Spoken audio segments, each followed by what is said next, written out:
I can only do it one way. Wow. Wow. Wow. Wow. Wow.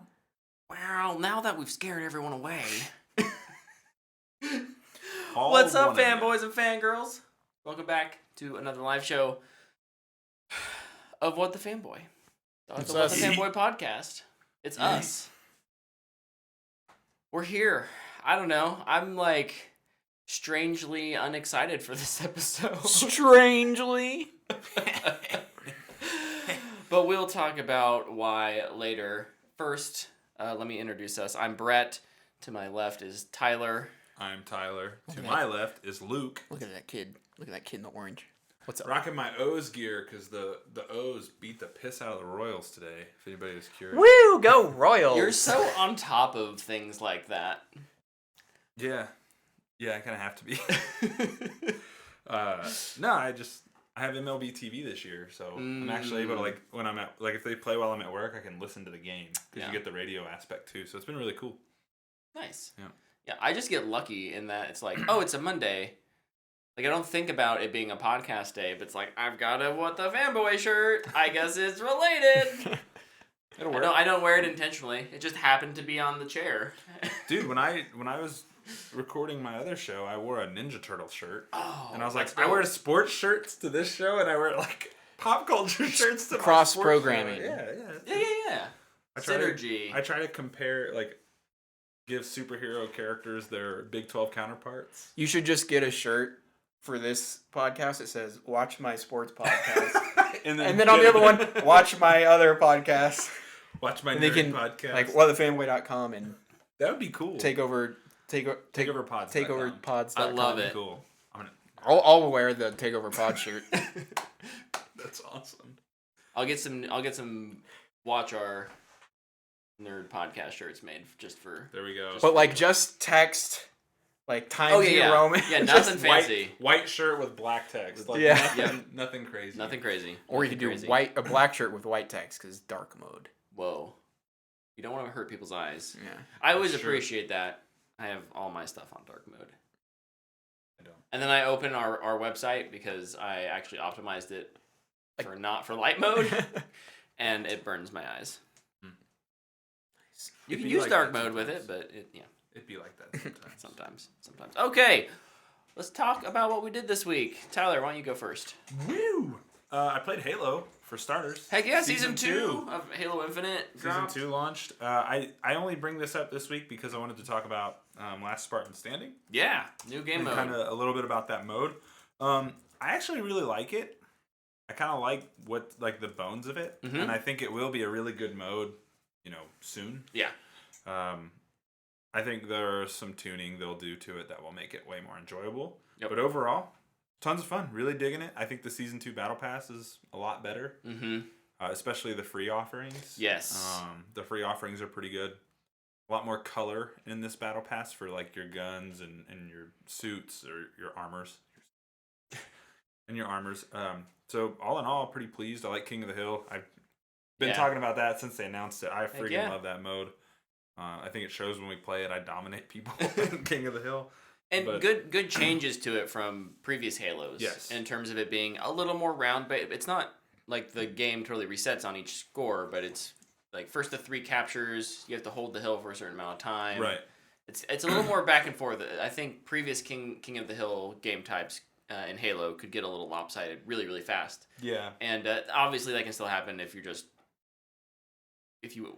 have a skill level that's super high above the other team, but there are ways to come back. Yeah, and especially in the old one too, the point moved as the game was happening. It wasn't and I don't mean it was station to station. The point literally was on a track and would go around the map. Yeah. I always thought that was interesting. I think that'll come back at some point too. Oh, probably. We'll dig into that a little bit later.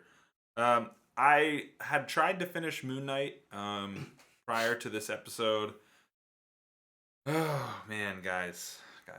That show is hard for me to watch. I know there's people out there who really like it, but I am struggling. I got 2 episodes left. Episode 2 and episode 4 have been the only good ones in my mind so far. Everything else kind of sucks. But I'll finish it this week and report back my feelings on it next week, I guess. I don't really care to, but I'll say yay or nay. But I did watch something new because I was tired of watching Moon Knight after 2 episodes. I watched a movie called Yojimbo. Nice. This is the 1961 Kurosawa film that A Fistful of Dollars was based on and sued for copying. Almost shot for shot. It's kind of insane to watch it. But have you seen Fistful of Dollars? No, but I looked up some comparisons because I was like, yo, this is a straight up Western. You should watch it. Is it good? The whole Man with No Name trilogy is amazing. Because Yojimbo is awesome. Yeah. It's awesome. It's one of the things I think it took me a second to get used to it. With this is one, it's black and white, which you get used to that really quickly. But the way films were made back then, everything's like really overacted, and there's no like it's a kind of a samurai-ish movie. Well, here, I'll speak it in Western terms. So it's like the Lone Ranger comes into town, and the town's got 2 rival gangs, and he basically pretends that he's going to work for both of them, pits them against each other to have them kill each other. And so he doesn't really fight a lot. He just kind of manipulates people. It's really interesting. But when he does fight, and this is the funniest part of all of it, he never really like slashes people. At one point he cuts a dude's arm off, but it sounds like he hits him with a stick. Because they didn't like everything was so censored back then. Yeah, I mean that's what it sounds like. So like sword fights and stuff are like it's non-existent. It's just they hit each other with sticks basically. But it's really good. It's surprisingly funny. There's a lot more humor in it than I expected.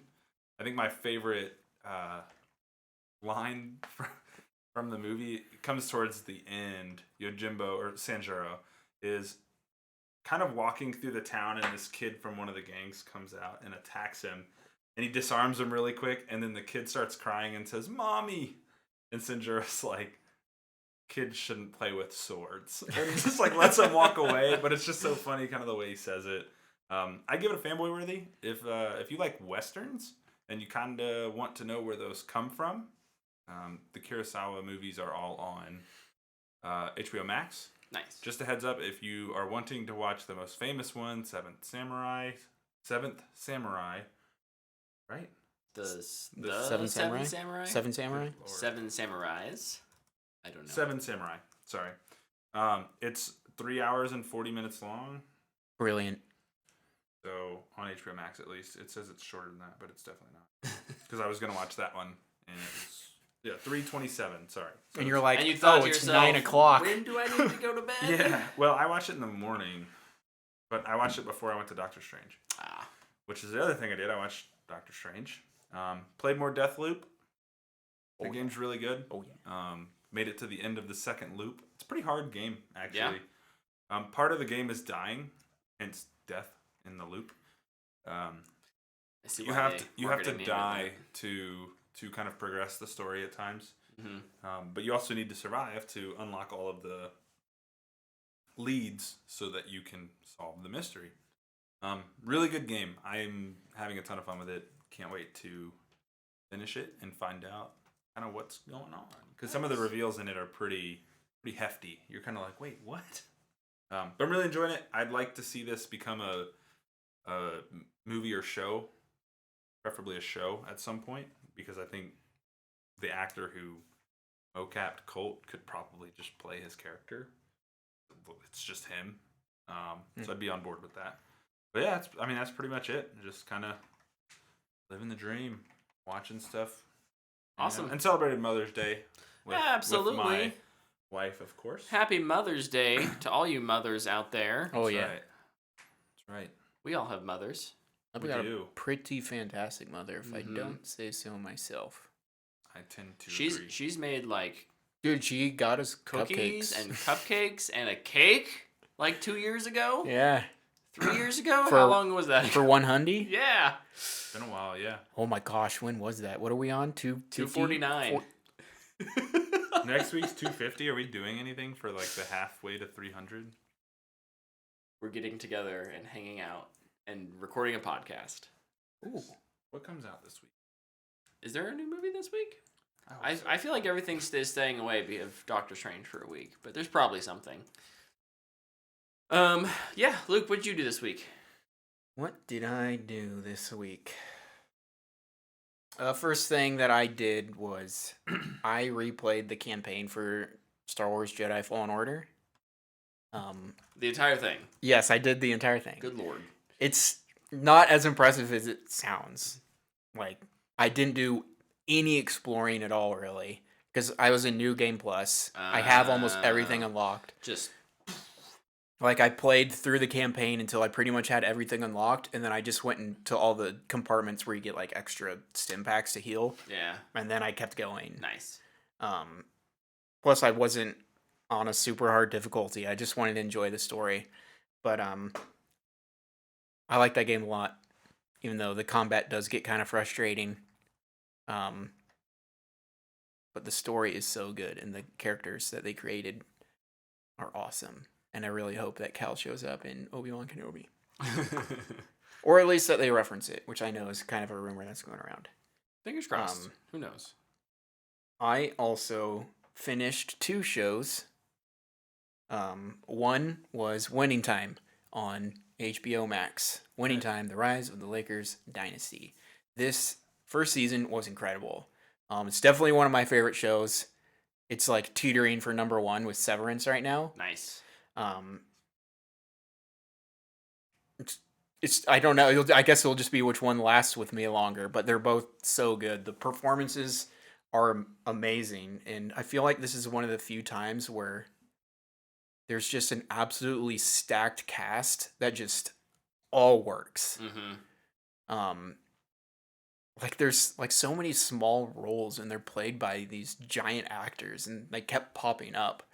Like Jillian Jacobs playing Pat Riley's wife, like out of nowhere. I was just like, what the heck?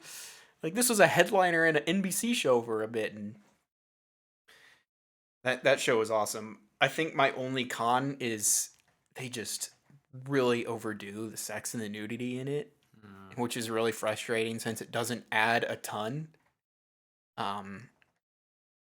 And I feel like that's going to turn a lot of people away, which is unfortunate because the show, I think, deserves to be watched.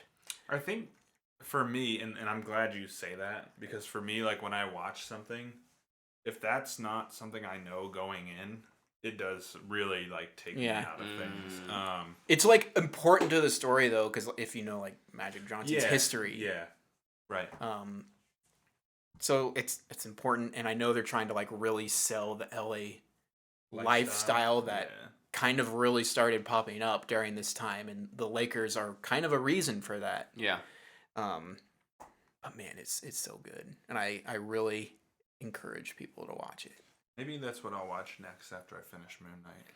Yeah, in the last episode, I finished the other thing that you finished too. Yeah, but the last episode has a lot of basketball in it, and I think last week I was like, the basketball is all right, and I feel like they put all their effort into making the basketball look good in this one, which was a lot of fun because it's the NBA Finals. Yeah. So you got to make it look good. So this isn't to me a show where they have to really set up a second season so much as, just leave it open. Yeah. Do they do that? Like leave it to, I mean, it's a retelling of history, right? Yeah. So you don't really have to do anything. Well, I mean, it'll just go into the next season. They don't leave it like on like a cliffhanger. No. Like, here's a mystery thing that we will resolve next season. No, the cliffhanger is we got to do it again now. Yeah. Like we did it once, now we got to do it again. Yeah. Back to back. Yeah, and it's already been greenlit for season 2, which is awesome. John C. Reilly is freaking great in this show. One of the most underrated actors, especially for drama stuff. I feel like people only think of Step Brothers with him, which is unfortunate because he's really good. I loved Jason Clarke as Jerry West, and I loved Adrian Brody as Pat Riley. Pat Riley is Adrian Brody. Yeah. Oh, I'd like to see that. Yeah, this show is stacked. It's amazing. Great chemistry. Highly recommend. It's on HBO Max. 10 episodes. All of them are out. Love it. Over in the chat, Game Lord Master says to Tyler, there's no reason to finish Moon Knight. Just go watch Winning Time. I wondered if, Nick, if you would like Moon Knight. So that kind of answers my question. Yeah. Yeah, I got 2 episodes left. I can do it, I think. They're not that long, so. No. And if anything, I can work on other things while it's on and say I watched it. I did finish Moon Knight. Yes. And it kind of, like, the end of it just kind of was consistent with what I thought of the show in general, which was, it was enjoyably fine. I think it struggled. Like, Oscar Isaac was great, but there's just not enough Moon Knight. Like, there's entire episodes where it's just, like, them chatting. And, like, it's Mark and Steven chatting in a room, and it's like, we should be through this already. And I feel like they do the same thing every episode until the last one. Yeah. And episode 4 is that. Yeah, I think the biggest problem with the show is it's 6 episodes.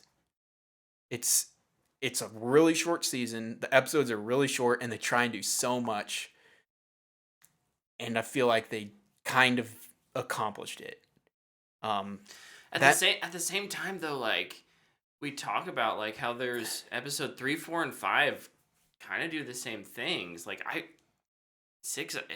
this could have been like a 3 or 4 episode limited series. I say it needs to be longer based on where it ends, though. Sure. It needed to keep going.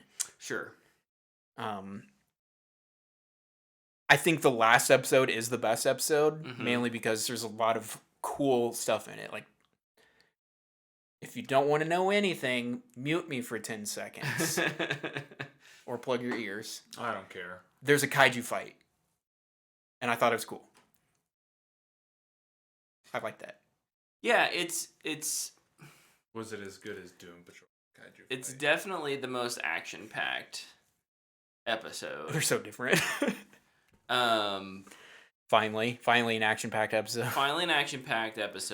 The main problem for me, I think, and I'll say this as non-spoilery as I can, but we talk about where it left off and how it should have been more. The post-credit scene was so stupid. The post-credit scene, first off, don't turn it off. The post-credit scene is the final scene of this show, of the season. It should have been in like episode 4, honestly. I think what happens in the post-credit scene should have been like a midpoint of the season, and then we go and do the rest. Yeah. Because something so big happens, and gosh dang it, I wish I could do spoilers, because okay, here's a non-spoiler thing that drove me crazy. Just in the entire show. The editing in the show is so bad. It's so bad. Especially in the fight scenes. It's so much easier to notice. Yeah. But like somebody will throw a punch at somebody's head, and then they'll do a different camera angle, and they'll be like using the other hand to punch a leg. And it's like, what are we doing here? Ugh. Also, they opted for way more shaky cam than I thought they needed to. Thank God. I wasn't even nodding at what you were just saying. I was nodding at the question in the chat. But yes, I totally agree. Yeah, It irritates the crap out of me. It just felt sloppy. It didn't feel. Sometimes you do that and it feels kinetic. And like I think Jason Bourne's the thing where we're like, oh, that's kind of where it started. And it was. I don't even know if it was Osman Jason Bourne. It was unique back then. Mm-hmm. And that's more for the fight scenes than anything else. Bourne is a big enough budget blockbuster that, you know. There's a part in episode 3 is when they change the sky, right? That's vague enough. Anywho's, they're like driving the trucks through the desert, and they have like this tracking shot, and it's like swinging wide, and then it cuts to inside the Jeep, and the camera's like, and you're just like, oh my, what are we doing? And then it cuts back to the tracking shot. I'm like, why did we do that? Yeah. It's just like there's so many weird choices. Doesn't make sense. And in the first episode, it's real bad. Like there's so much. The camera is just always like. I feel like I'm trying to hold my breath with a sniper in Call of Duty, and then when you hold it too long, it's just like. Yeah. That's what the whole first episode looked like to me. Yeah. Maybe I'm being dramatic, but I will say this is a warning: if certain visual decisions piss you off in the first episode, there will most likely definitely be a point in the finale that makes you angry. Is it the shaky cam? No. No. I know what you're referencing though. It made me very frustrated. It it's happened, stupid. and I was like, "Oh, Luke's gonna be mad about that." It's dumb. Oh, I love it. Nope.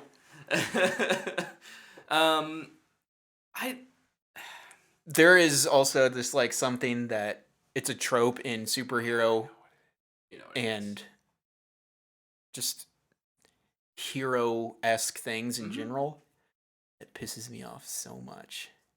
It's a spoiler. And I kind of want to say it. If you don't want to know, close your ears. Hold on, can I guess? Potential spoilers ahead. Just be prepared. Yes, you can guess. Fast forward 15 or 20 seconds. Does Moon Knight have super speed? Because he kind of looks like he has super speed. No. Okay. No. They kill all the henchmen, but leave the bad guy alive, the main villain. I hate that. Classic. I hate it. Classic. I hate it. I can't kill people. They need Ethan. Like, you literally just ended 40 people's lives. Probably just trying to feed their family. Maybe. I don't know. There's a cult. Who knows what's going on. They've been brainwashed. And then the dude who's leading it all. No, I can't kill him. That's wrong.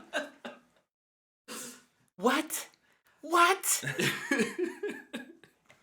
And then it didn't... Oh my gosh. The show was fine. It was fine. I think it's the second worst one above What If. I give it a Matthew McConaughey in total. I give it a straight to streaming. I was not impressed by this. I think the final episode was fun just because it had more action. Mm-hmm. But the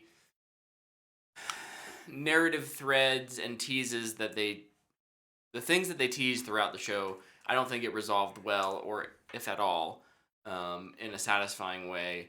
And Oscar Isaac did not do enough to salvage that, as good as he is. Mm-hmm. And this will be my thought, because I think it'll lead us into what we'll probably talk about here in a minute. I don't need a ton of action from a show. No. For it to be good, but Moon Knight is one of those characters you kind of want to see in action. If it's a... Yeah, I mean it's a superhero show to some degree. Like you want to see them at least superheroes, at least figuring out their powers and like. Here's my thing. If you're gonna not have a lot of the action and be like more focused on the drama, the action has got to be good. The action was fine. And I think you need your pieces of drama, if that's gonna be what you focus on, to be a little more compelling than man arguing with self, which is essentially what most of this show is. And deep dark secret that everybody saw coming. That everyone saw coming. Yeah, no, it's sounds like something else to watch this week. Marvel fans might not enjoy this episode. it was fine. I mean I think it's where it's at. It's a streamer. I guess if you have Disney Plus, I could recommend it for if you're interested, but I guess I wouldn't recommend it overall. Here's my final point. Does it even matter if you watch it? What? I was just wondering what your sticker was. Claire gave me a cool sticker. Oh, nice. It's got a pineapple on it. Pretty cool. Yeah, baby. I'm pretty cool. And the pineapple has little heart sunglasses, which is cool in itself. That is very cool. Does it matter to even watch this show? And I'll just leave that there. For no reason. I'll just leave that there. Yeah, does it even matter? No reason, of course. Yeah. Stay tuned.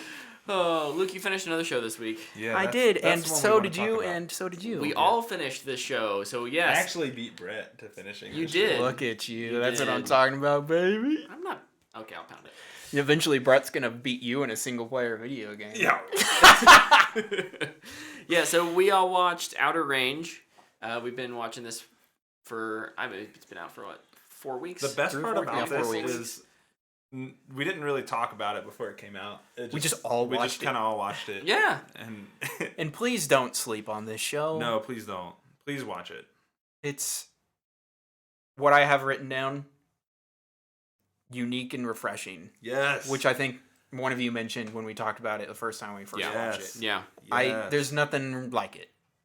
Oh. It's a weird sci-fi western, and I really liked how it ended.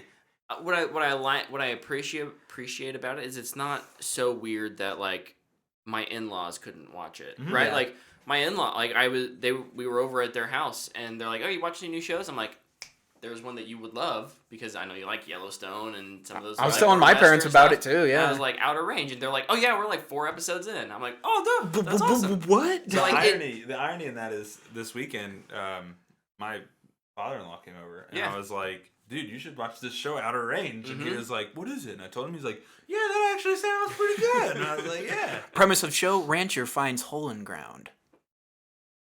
I'll just leave it at that. No, I think that it plays with that, like what Luke said, weird sci-fi stuff in a light way. It very heavily affects the story, but it's not so cumbersome or like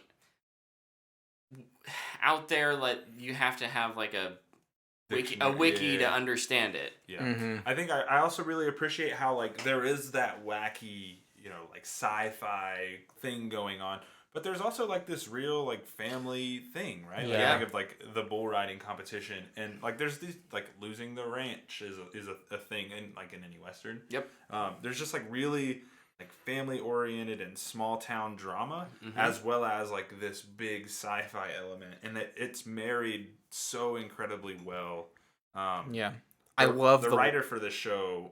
Who is it? I don't even know if I've ever deserves- looked. Knocked it out of the park. Deserves a lot because they did a really good A job. pay raise for season 2. Perhaps. The westernness of just like the last episode in itself It's dope. was amazing. Yes. Just like the under the legs standoff shots. Oh, I was so into it. I loved it. Yep.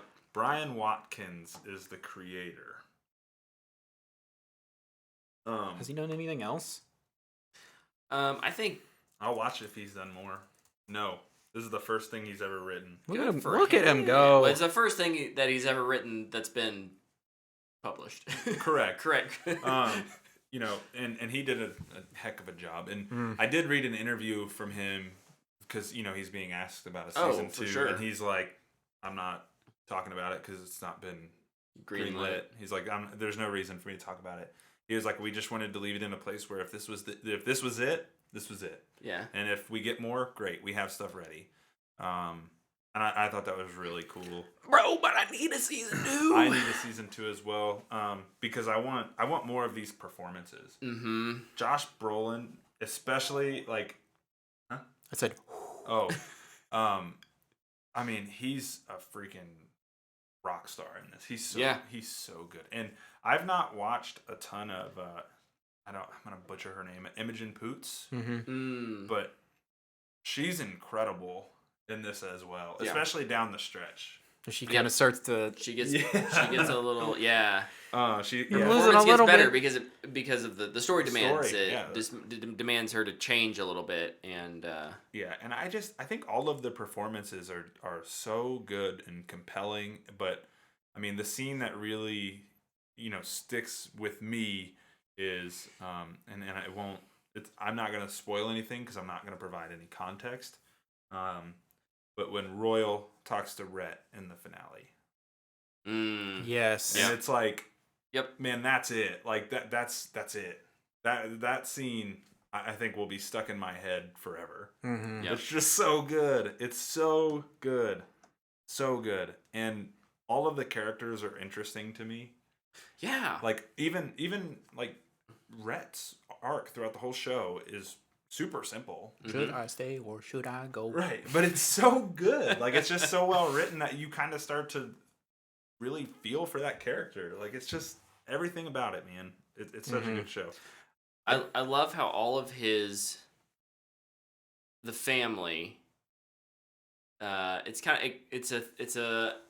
It's a theme that's kind of revealed at the end, so I won't get too spoilerish about it. But all of Royal's family, their decisions hinge on something that he's terrified of, and it has to do with his past. Mhm. And I thought it's subtle.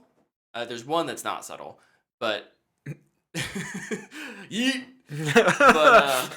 But the others are subtle enough to like, you don't really understand it until he's standing in the kitchen talking to his wife, and then it's like, oh boy, oh wow, that's great, that's good writing. Well, it's the biggest thing, and I was talking to Dana about this after I finished it, and I talked to some people at work who have also watched this. It just feels really good for a show to respect its audience and not think that they're too dumb to understand things.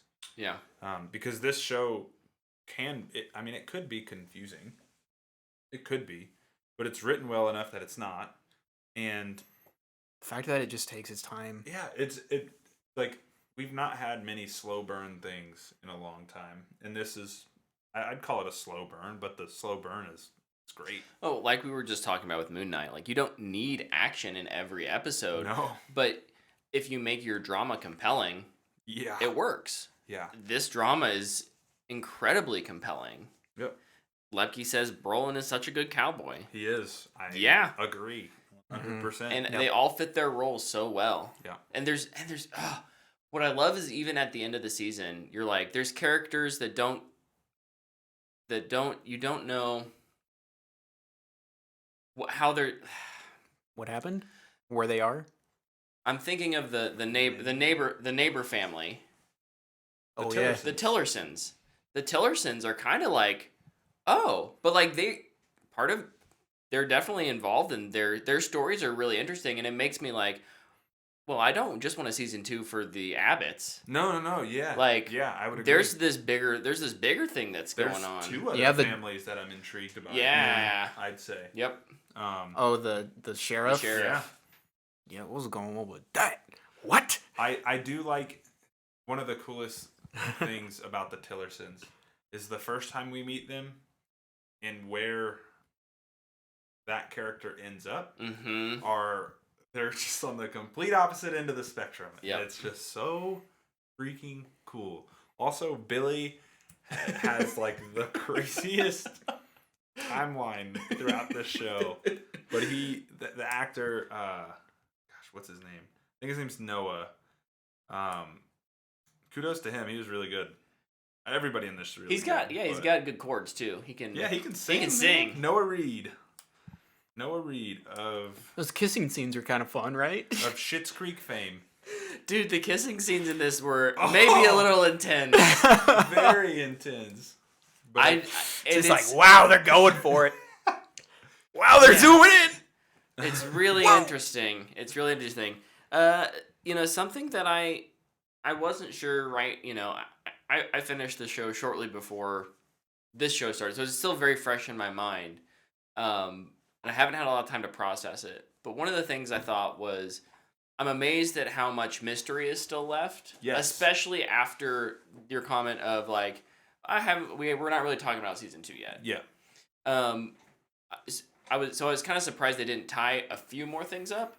At the same time, they're all of the threads are really interesting, and it's gonna be fun to speculate for a little while longer. And I think the creator, this being his first real thing, would be doing himself a disservice to not give himself an opportunity for more. Oh, for sure. But I think what is wrapped up in a very satisfying way, and what's left open to me makes a lot of sense. Yeah. And it works for me. Yep. Did we ever find out what happened to the lawyer? No. He just swerved and. Nope. Oh, he fell in a freaking hole. Oh my gosh. An a-hole. He is an a-hole. He is. But he loves his grape soda. Grape soda's pretty dang good, good. so I can respect that. Any other comments on Outer Range? People, please go watch this. It's on Amazon Prime. It's a booyah.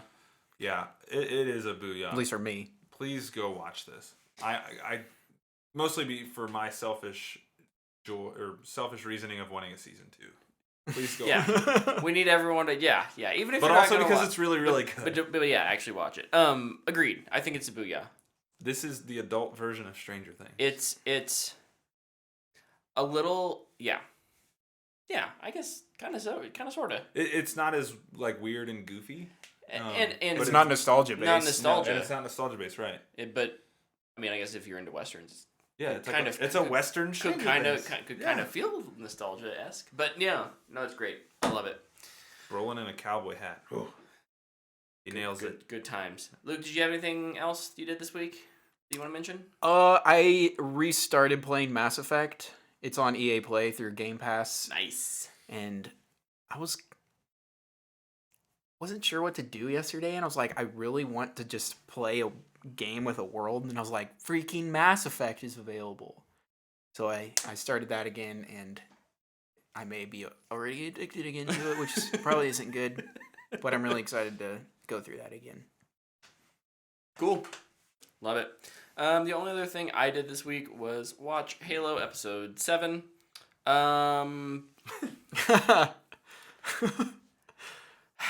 We appreciate you suffering for the sake of this podcast. It's not a great penultimate episode. I don't even know if I'd call it good. It is what it is.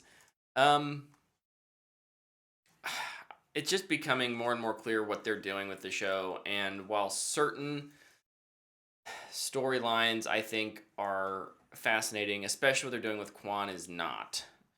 But There's 9 episodes. Oh, so we still have the penultimate. Yeah. Oh, cool. So you're good. You're good. I have a little more faith. I don't, but I'm glad you do. Look, I was really trying to figure out how they're gonna wrap that up. But that episode is a 3.8 on IMDb. Episode 7? Yeah. Yeah, it doesn't surprise me. But like that is amazingly bad. Most things don't really go below 5. IMDb is pretty generous. Yeah. In their review their holy rating process. cow. It's the least. The problem is it's the least Halo episode of the Halo show. Oh boy, that's saying something considering the show has not been. Never mind. But not even Master Cheeks made an appearance. Master Cheeks does not make an appearance. Sorn Cheeks, Quan Cheeks, Halsey Cheeks, Katana Cheeks, Halo Cheeks, Arbiter Cheeks. I was getting ready to say, have they shown the Arbiter yet? No Arbiter Flood Cheeks Cheeks? yet. No. Look, the Arbiter is going to show up in the finale. Reach Cheeks. It's Madrigal Cheeks. Warthog Cheeks. I'm concerned about season 2 actually happening at this point. It's going to happen. Spielberg's going to bankroll that himself. Spielberg does not care about Halo. Watch him. He probably doesn't every episode. He probably doesn't even know it's been airing. He's chilling on his island. He's just working on his next masterpiece of a film. Anyways, yeah, so that's something that I'm tentatively looking forward to it just being done, so I don't have to.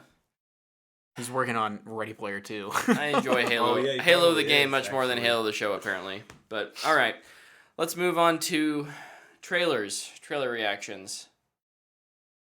There was quite a bit of trailers. There were some trailers. I think the big one, of course, was the Avatar trailer that was online today, but was in theaters. It's before Doctor Strange. So Avatar 2, The Way of the Water, we finally got to see it.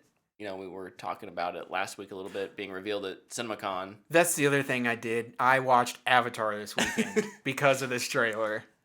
It's a gorgeous looking trailer. It's very much a teaser trailer. It doesn't really reveal anything. Just a lot of great imagery. Yeah, it's pretty.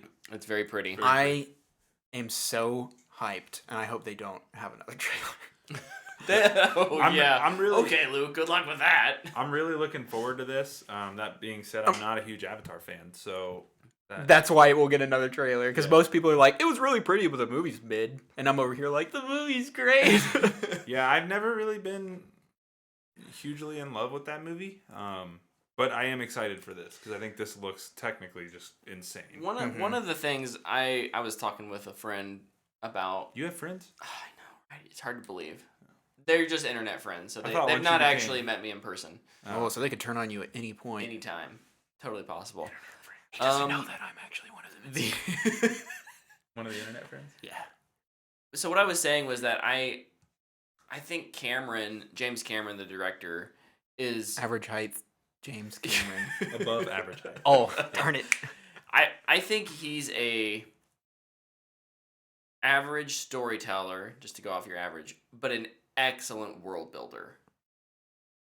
And I think he understands visually how to compose a film, from cinematography to editing, that makes those average stories stand out. Mm-hmm.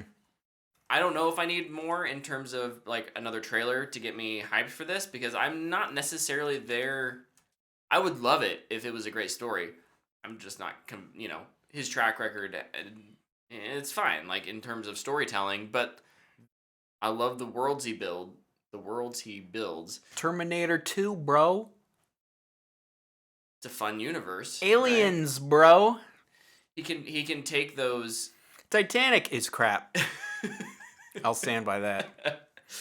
So yeah, I'm thumbs up teaser trailer for me. Yes, thumbs up. The good old, big old thumbs up. Thumbs up, thumbs up. What else we have? Well, I guess it's kind of a movie. I'm very excited for this. It's Green Lantern, Beware My Power. It's part of the animated universe of DC movies. Yeah, I think this looks fantastic. Big thumbs up. Awesome. I watched like 30 seconds of it, and then I walked out to get stuff ready for the show. So I can't give you a thumbs up or thumbs down. Sorry. You can just lie. I could. But yeah, it looks great. I've loved the animated DC universe so far that they've been doing. Yeah.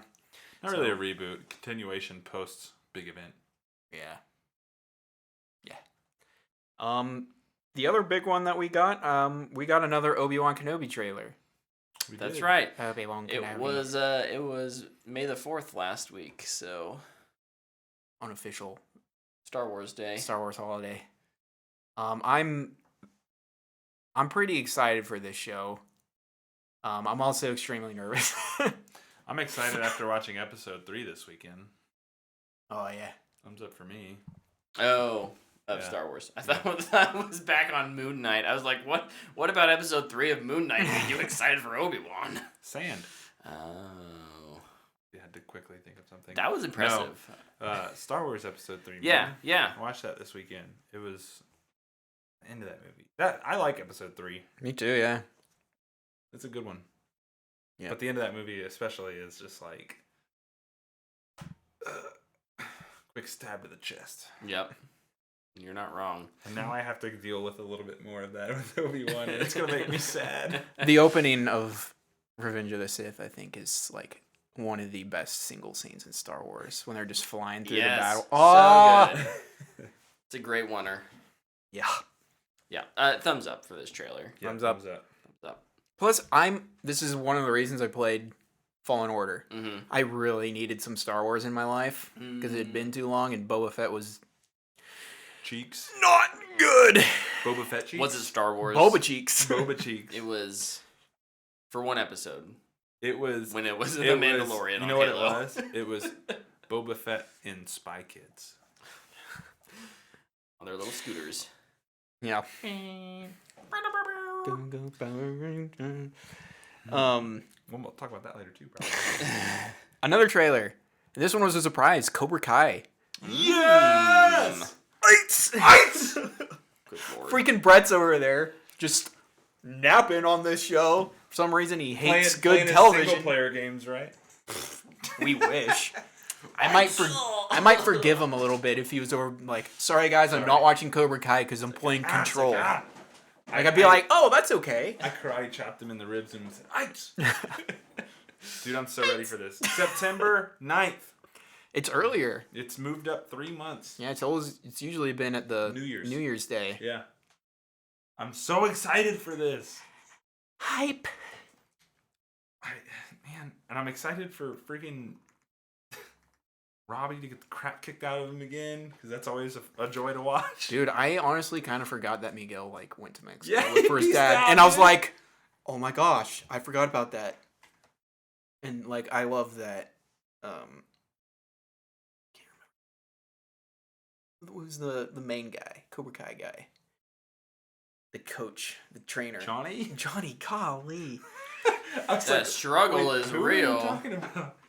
Yeah, him and his son are actually together. Yeah, which I feel like is going to be nice. So maybe we can reconcile that a bit. We've needed that. Obviously, like with every show or every season of Cobra Kai, there will be a ton of turmoil between the two, and they'll end up separating and then coming back together. I just also really hope that Johnny and Daniel can just get along. Yeah, it's been 4 seasons. Yeah, we get it now. Let's keep moving this train forward. Dude, the new Cobra Kai gyms though look crazy in this season. Yeah, they got that Netflix budget. That's right. They got Netflix budget and stealing from all the animated shows. Terry Silver's probably bankrolling it too. There was an absence of frick. Can't think of the actor's name. He gets arrested in season 4. Bad evil Cobra Kai guy. Martin Cove. He is not in this trailer. Oh, yeah, okay. He is not in this trailer. But we will see what happens. Dude, the freaking show made him into a great villain, and then it's sympathy. Gosh dang it. Right? But I got one more trailer. All right, hit me with it. Game of Thrones. That's right. Subtitle. I don't remember what it's called. House of the Dragon. Yes, that's it. It looks like they're just redoing Game of Thrones. It's definitely feels like Game of Thrones. There's some shots that are exactly the same, and it's is that supposed to be a cheeky reference? It's nostalgia bait, or is it you had no idea what to do? It's doubly weird because so much of it, I say so much, part of it takes place in King's Landing, in with the Iron Throne, and so there's imagery there that's shared out of necessity to the story. I don't know if it's out of necessity to the story. I don't know exactly the story because I haven't read those books and know that deep lore, but you're right. Some of it feels just kind of, I don't know, nostalgia bait, but hopefully it's not. Hopefully, I mean, I think it looks good in terms of visually, kind of like we were talking about with Avatar. It looks pretty. It looks pretty. Good shots. Yeah, good cinematography. Dragon looks cool. Cool looking dragon. I mean, I'm always here for a cool looking dragon. So. Unfortunately, they have a lot of convincing to do, with me at least, we're not going to waste your time with this one. They got a lot of goodwill to win back. Yeah. For sure. Yeah. That being said, I'll probably check out at least the first episode. Yeah, I'll watch the first one. But sideways thumb for me. I'll give it a thumbs up. I'll go sideways. Nice. That's all the trailers I have. All right. Over in the chat to get us started with news. Possible news. Possible news. More rumor. Yeah, so there's a rumor going around that JT over in the chat let us know this, or you guys may have heard of it before, but I hadn't. I had not. Until just now. Had you guys seen that Warner Brothers is considering Dylan O'Brien to replace Ezra Miller in The Flash? Is this real life? Luke made this prediction. I mean, not with Dylan O'Brien. Who did I say? Ty Sheridan? I said Ready Player. One of the names you said. I said Ready Player One kid. Yeah. That's Ty Sheridan. Yes, so that it would be Ty Sheridan. Dylan O'Brien's got the right body build and source. Can we get a source? Screen Geek. Or is the source just dude trust me? There's a where did Screen Geek get it? It's pretty loose. There's only 2 articles on it. So yeah. I don't know how real it is. And there was one from Variety that said that it wasn't happening. So I think it's maybe or no. Oh, here we go. 3 hours ago it got debunked. Umberto Gonzalez said it's not happening. Umberto? Okay. Yeah. That's just as trustworthy as whoever Screen Geek is. The only reason I would say it's probably not happening at this moment was because they just showed footage at CinemaCon a week and a half ago. And I think if it was legitimately happening, I think they would have held off on that. Mm-hmm. That said, they're recently under new management. They so also who knows? Apparently it was a lot of Batman heavy footage in the Flash stuff at CinemaCon. They did say that they are not considering replacing him in The Flash. The Flash wait, 2023. who said That's that? the Variety article. But who said? just closed Who is it. they? Who is Somebody they? at WB. Them. I trust the variety source and more an than I official. trust Okay, well, I just wasn't sure if it Stringy. was an official. Here, let me find. It was. Yeah, you find it again. It was dude. Trust me. It was Doomcock. I'm just. I work with a guy who believes Doomcock. Somebody from Variety states, Adam Very is the guy's name, says, I'm told that WB is not considering replacing Ezra Miller on The Flash.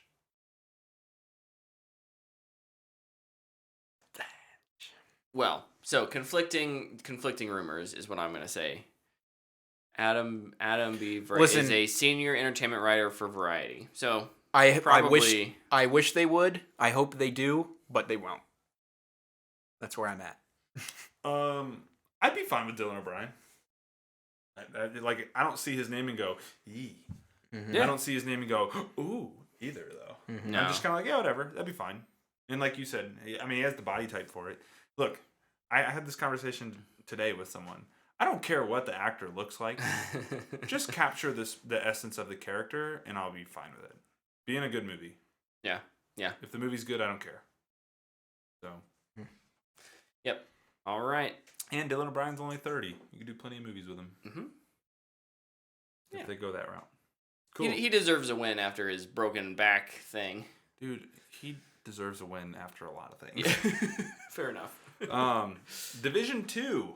That's a game we haven't talked about in a long time. Yes. They revealed their Season 9 announcement and trailer today.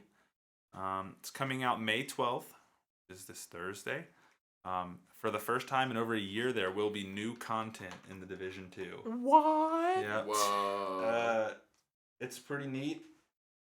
I'm actually kind of excited about it. I think I'll try to play a little bit of it so I can talk about it in a couple weeks. Because I'm super curious.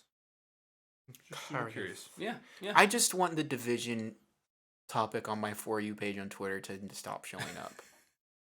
I can't help you with that. I hide it every day, multiple times a day, and every time I go back in, it's there.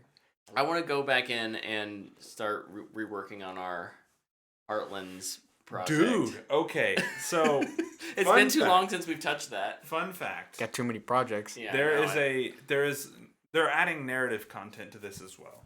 And as these guys can attest, I had kind of thrown together a small little concept for a short film. And this short film that we ended up fleshing out and just need to go over a couple more times, literally is almost identical narratively to the narrative content they're adding to this. Oh my gosh! I sent you that today. I didn't look into You it. should have read it. I'll pull it It's up and literally read it. like That's the so True funny. Sons decide to expand Oh my nationwide. And this new guy kind of steps in and he's like, I'm running things now. And like, dude, I was like, what the heck? So now I'm kind of pissed we didn't make it first. That's all right. I'm pretty excited about Division 2 again, which is cool. I'll probably play it for like a week and put it down. But yeah, May 12th, Season 9 of Division. New content. I like the name they went with too, Hidden Alliance. I think it's pretty neat. That's not as cool as the Horsemen. Anywho, Don't say it out loud. The people steal your ideas. That's true. I'll keep it going. We got some news on a couple things that happened. Ahsoka started production today. Let's go. May 9th. Heck yeah! And Guardians 3 wrapped within the last week as well. So Disney's busy on their movies. On their big properties. Their big properties, yeah, they're moving. Go Ahsoka, go. Ahsoka is one of the Disney Plus shows I'm most excited for. It finally feels like we're back into a proper Like flow post pandemic. Yeah. Like we've learned how to work with, and without having to shut down sets for 2 weeks at a time constantly, or delay everything, delay. I mean, there certainly have still been delays. We just talked about some last week, but no, it feels good to be like, things are starting and wrapping, and That's awesome. Yep. I'm excited for both of those things. It's cool to hear multiple things wrap in a week. Yep. Or things wrap, things start. Like it's just nice. Yep. Guardians of the Galaxy 3 wrapped. What I just said. Oh, sorry. I was not paying attention. That's what started that conversation. Oh. Welcome to the show, man. Sorry, I'm reading IMDb. Luke was too busy admiring his Ahsoka statue. This is true. Dude, it's a freaking awesome statue. What you got, Luke, for news? What's our next story? I only have one news story, and it's... Oh, but is it a good one? I think it's a good one. I think it's a great one. Viola Davis is going to be returning for a Suicide Squad Peacemaker spin-off show. Heck yeah. This is going to be freaking awesome. Yeah. We're going to get so many obscure characters in this. It's going to be amazing. I really hope we can see Conor McKing. That's exactly what I thought of. I just want him to be on screen for 5 seconds and then kill him off. Dude. And I'll have joy in my heart. Odds that Fillion is in this. High. Very high. Yeah. Very high. Yep. I'm pumped, man. This is cool. And freaking Viola Davis is a fantastic actress. So the acting is going to be top notch. Yeah. And Gunn. I feel like her and Gunn are kind of... It's a weird pairing, but it's going to be so good. I'm curious if he's going to be writing and directing, or if he'll just be producing. He'll definitely do some writing, I would assume, because he's probably creating his own little TV universe. Yeah. Suicide Squad universe, which I think Suicide Squad would work in this format much better as a show. show. A show. Yeah. So I'm super pumped for this. Another video game story. And it's also in the DC universe. Gotham Knights has an update coming tomorrow. Yeah. May 10th. It's been pretty quiet on that game's front. It's called a Watchtower, which I think is awesome. I'm super curious to see what they show. Because it comes out, I think, in October. So, I mean, we're getting to the final push for this game. The last 5 months, we should really start getting some looks at the game again and some ideas for what the sandbox will feel like and how we drop in and drop out with our friends and armor systems that they talked about prior. Like, I'm excited to see what this is, because this is a game I like this Arkham universe that they've created, and I know you've played all the Arkham games. I've played all the Arkham games. Brett, how many Arkham games have you played? Hold on. Let's rephrase the question. How many single player games have you played? Yeah. Are you asking how many Arkham games have I completed, or how many Arkham games I've started? How many have you beat the story? 0.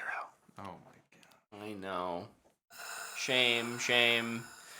I need the bell. Hold on, let me just start. Well, that comes tomorrow. I think it starts at like 8 a.m. Oh, yeah. Oh my. So, and I have a meeting. 8 a.m. How dare Burbank? Or 8 a.m. 6 a.m. California time. Oh, perfect. just in time for our workday to start. Okay. Good grief. I'm not even going to be at work yet. I'll be in a meeting, which sucks. Anywho's. But yeah, that's cool. What you got? Very cool. I don't have anything else. Oh boy, what you got? I don't have... We got a big movie to review. We do. We can hustle through this. Last thing. We'll end it on a sad note, I guess.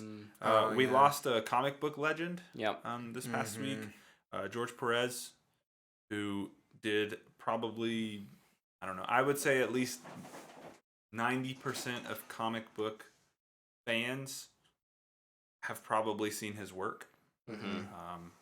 Was really popular for his Wonder Woman stuff. Did Crisis on Infinite Earths, I believe. If I'm not mistaken. He was a force in the 80s. I mean, the Wonder Woman that everybody pictures. Yep. And the storyline most people go to is his Wonder Woman. Yep.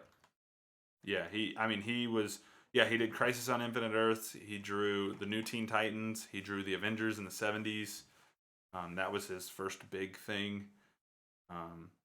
He did War of the Gods and Infinity Gauntlet. I mean, he did a lot. Yeah. And it was kind of revealed, I think it was late last year, that he had some pretty serious illness things going on, and he had kind of relinquished he'd stopped drawing, and that's when everybody kind of felt like it was coming. Yeah. And so he passed away this past week. So if you own anything with George Perez's name on it, give it a look this week, because it's just sad. Yep. Yeah. But anywho's, hopefully our review of Doctor Strange is much happier. It will Did you love the movie? You should leave. definitely be entertaining, if not enjoyable. Look, I want to start with this. okay. Hey, people who are defending this movie, come at me, please. I'll go a different route. People that are defending this movie, you are not wrong. People that don't like this movie are also not wrong. Correct, but come at me. Come at me, It just bro. needs to be said because I feel like everybody in the world forgets that. It's like, Yeah. I don't care if you agree or disagree with my review, and I hope you enjoy it. I hope everybody enjoys it when they go see it. I just didn't really enjoy it that much. I think we're all on that page. Not to, bury the lead, but look, we're probably going to say some things that a lot of people disagree with, and that's fine. I'm happy if you enjoyed this movie. Yeah, me too. I am confounded by that, but I'm not. Good word. I don't think your opinion is invalid. It's your opinion, and how you feel is how you feel. But I'm not gonna sit here and sugarcoat it either. I'll give my criticisms, and I'll tell you what I liked about it. There were things I liked about this movie. It wasn't a. Yeah, I'm not giving it a dumpster fire. So, what are your guys's? overarching. What's your tweet? What's your tweet review? You go. Mine's really long, so I want to make sure I... Doing something different tonally won't save a poor script that blatantly ignores past MCU movies and shows. It's filled with MacGuffins, lack of character development, which is hidden behind plot convenience, all strung together in a busy, convoluted plot. Nice. Nice. Kind of long, but Mine's a little bit longer, so... Mine. you go next in. No, I think Brett should. I'll go next. Save the longest for last. Yeah. I'll say. Doctor Strange 2 doesn't know what to do with Doctor Strange, just like I don't know how to finish this sentence. That's pretty good. And so it just kind of exists and then ends. All right, so my tweet is, whatever. It's a movie. That was super long. Wow. I almost fell asleep during that Yeah. giant long. It's a movie. Should have written that. We should have done a written review. It may have been easier for people to digest. You know what would have made this easier to digest? If the movie was just called Multiverse of Madness, and they dropped the Doctor Strange. I think that might be worse. Well, it's. Never mind. Let's get into our review. Yeah. But to your point, and I don't necessarily know how much of this is spoiler. But like kind of what I said, I don't think this movie is that much of a Doctor Strange movie. That's what I'm saying. It would be a little bit like if you thought going into Star Wars: A New Hope, Alec Guinness is the main character. That's a great comparison. That works so well. I mean, He's just a vehicle to move another character. but he's somewhere. not even the vehicle. Well, He's right. not the one. He's just there. He's literally just there for the ride. Yeah, he's just hanging out. I'd say it's a very busy highway with a lot of vehicles. But also I think This movie was made in L.A. I was trying to in my tweet review, talk about how this movie is called Multiverse of Madness. And I feel like they should have renamed this movie because there is very little multiversal about it. Yeah, but how else do you get the acronym MOM? Good point. Oh, that's important. and Who would have thought that? Madness may relate to one character specifically, but I just thought that it was kind of a squandered opportunity after seeing, that just this year we had Everything Everywhere All at Once, which I think is a fantastic multiverse movie. It's incredible. And we've had Rick and Morty running for 3 or 4 seasons. I mean, I guess 5 seasons now, that just owns the multiverse. And it's a very specific version, and I don't know if you could tell that story in a 2-hour movie, but this just felt so uninspired. Yes. Uninspired is one of the words I'd choose. And I said this to Luke a lot after we watch it. It just feels so unfocused. Yeah. It feels like the hands didn't know what the feet were doing. Mm-hmm. And it kind of, I feel like it's evidenced by like Feige's reaction to the trailers. He's like, yeah, it spoiled too much. And it's like, well, did you know like what was going on? Feige's assistant is like, I should not have forged his signature on that. it just feels like this feels so far apart from everything they've established prior to it. I mean, like character motives, kind of the choices they're making. Like it's just there's a trope in sequels.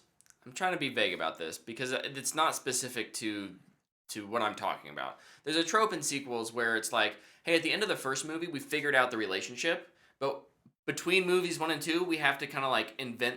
There was some drama, and now we have to, do the whole relationship figuring out again in the second movie. They do that with they break up in between the two movies, except with character arcs. Mm-hmm. It's like, let's reset Doctor Strange to where he was at the beginning of Doctor Strange 1. Steven, and like they're very clear with what they're trying to tell us his arc is, and they sure do tell you. I was gonna say this movie. It's not subtle. If you've watched a lot of movies, I think in the first 15, 20 minutes, you'll be like, oh, I know how this movie ends. I think I even leaned over to you. Oh yeah. I was like, I think it wasn't even 15 minutes. I was like, I know how this ends. Like you just know immediately, and it's so. When you talk about, like we talked about Outer Range earlier, and like there's nuance and it feels like it respects you, this feels the complete opposite. This movie to me was like, hey, this is what we're doing. We're going to tell you the theme here right now.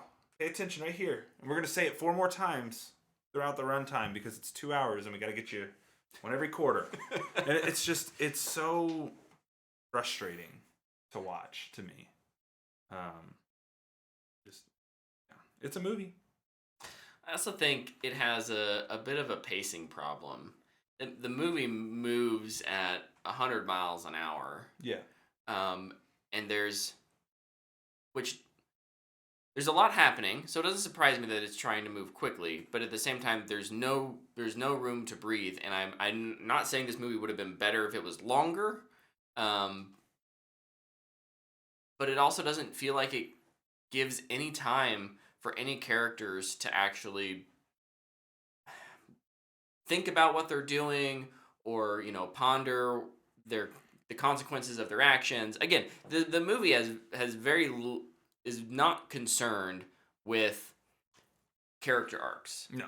The movie is concerned with scenes and making sure you get a certain amount of dopamine every so often, via different things, whether that's a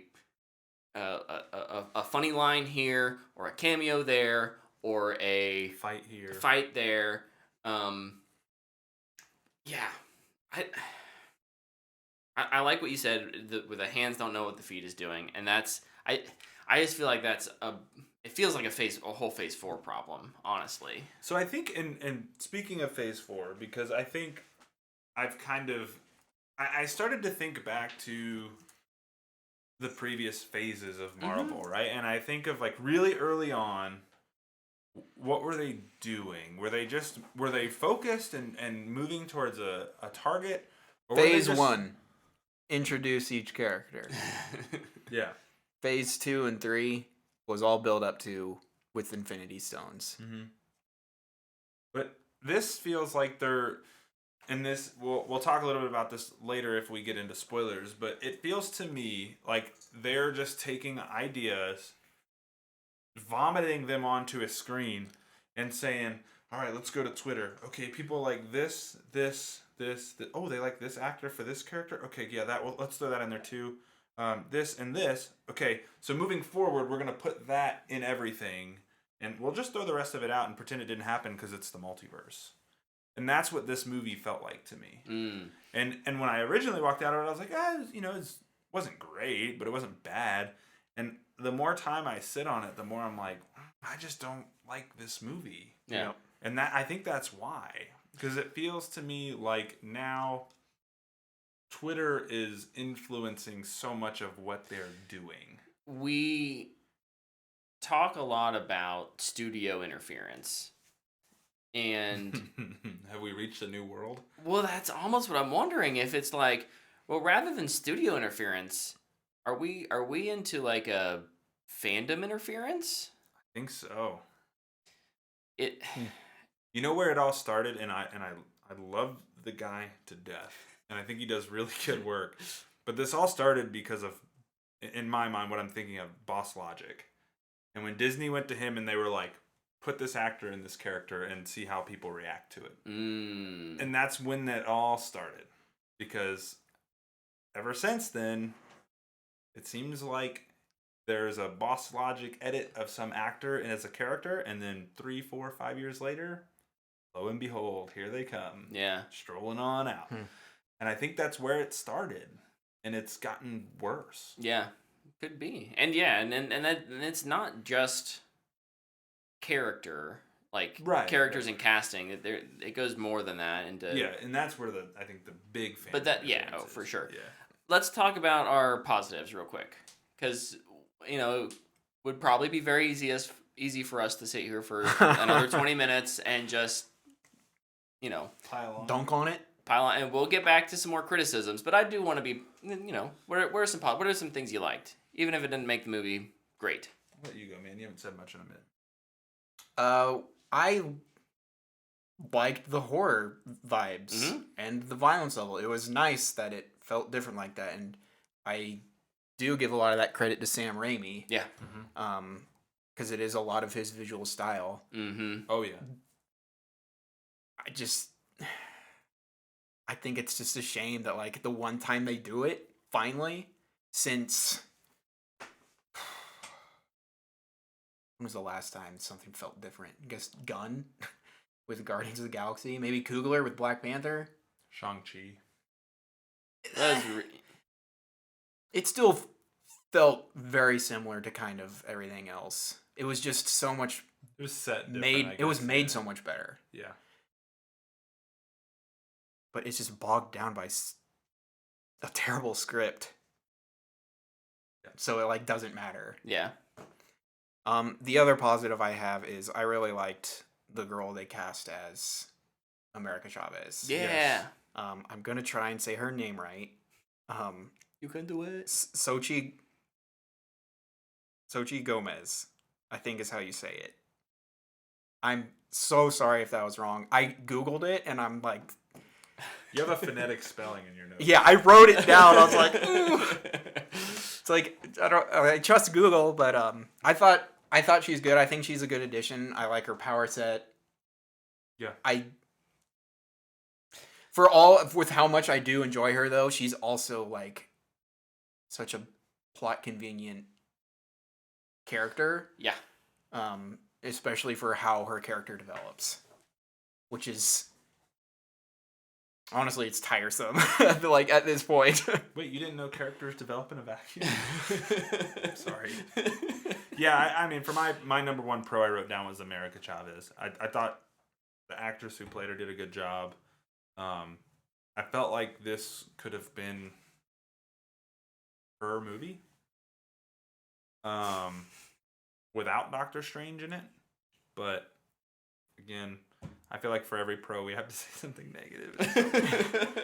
I did enjoy her performance, and I liked her character. I'd like to see her in more things moving forward. Yeah. And I think we will. Yep. My pro that you guys haven't mentioned yet is Elizabeth Olsen. Yes. Yeah, I would put this as a pro too. I think her performance is good. I don't necessarily like what they did with her character. Yeah. But I 100% agree. I think she showed up. She earned her paycheck, and she's been a nice maybe not anchor, but like it's just been nice to see her continue to get work in the MCU and have that character be a reoccurring character, I guess is what I'm trying to say. Not a one-off thing, and yeah, because I think we see the boys come back a lot, and it's nice to see a lady, pulling the ship along behind her. Let's go. Yeah, I thought her performance was good.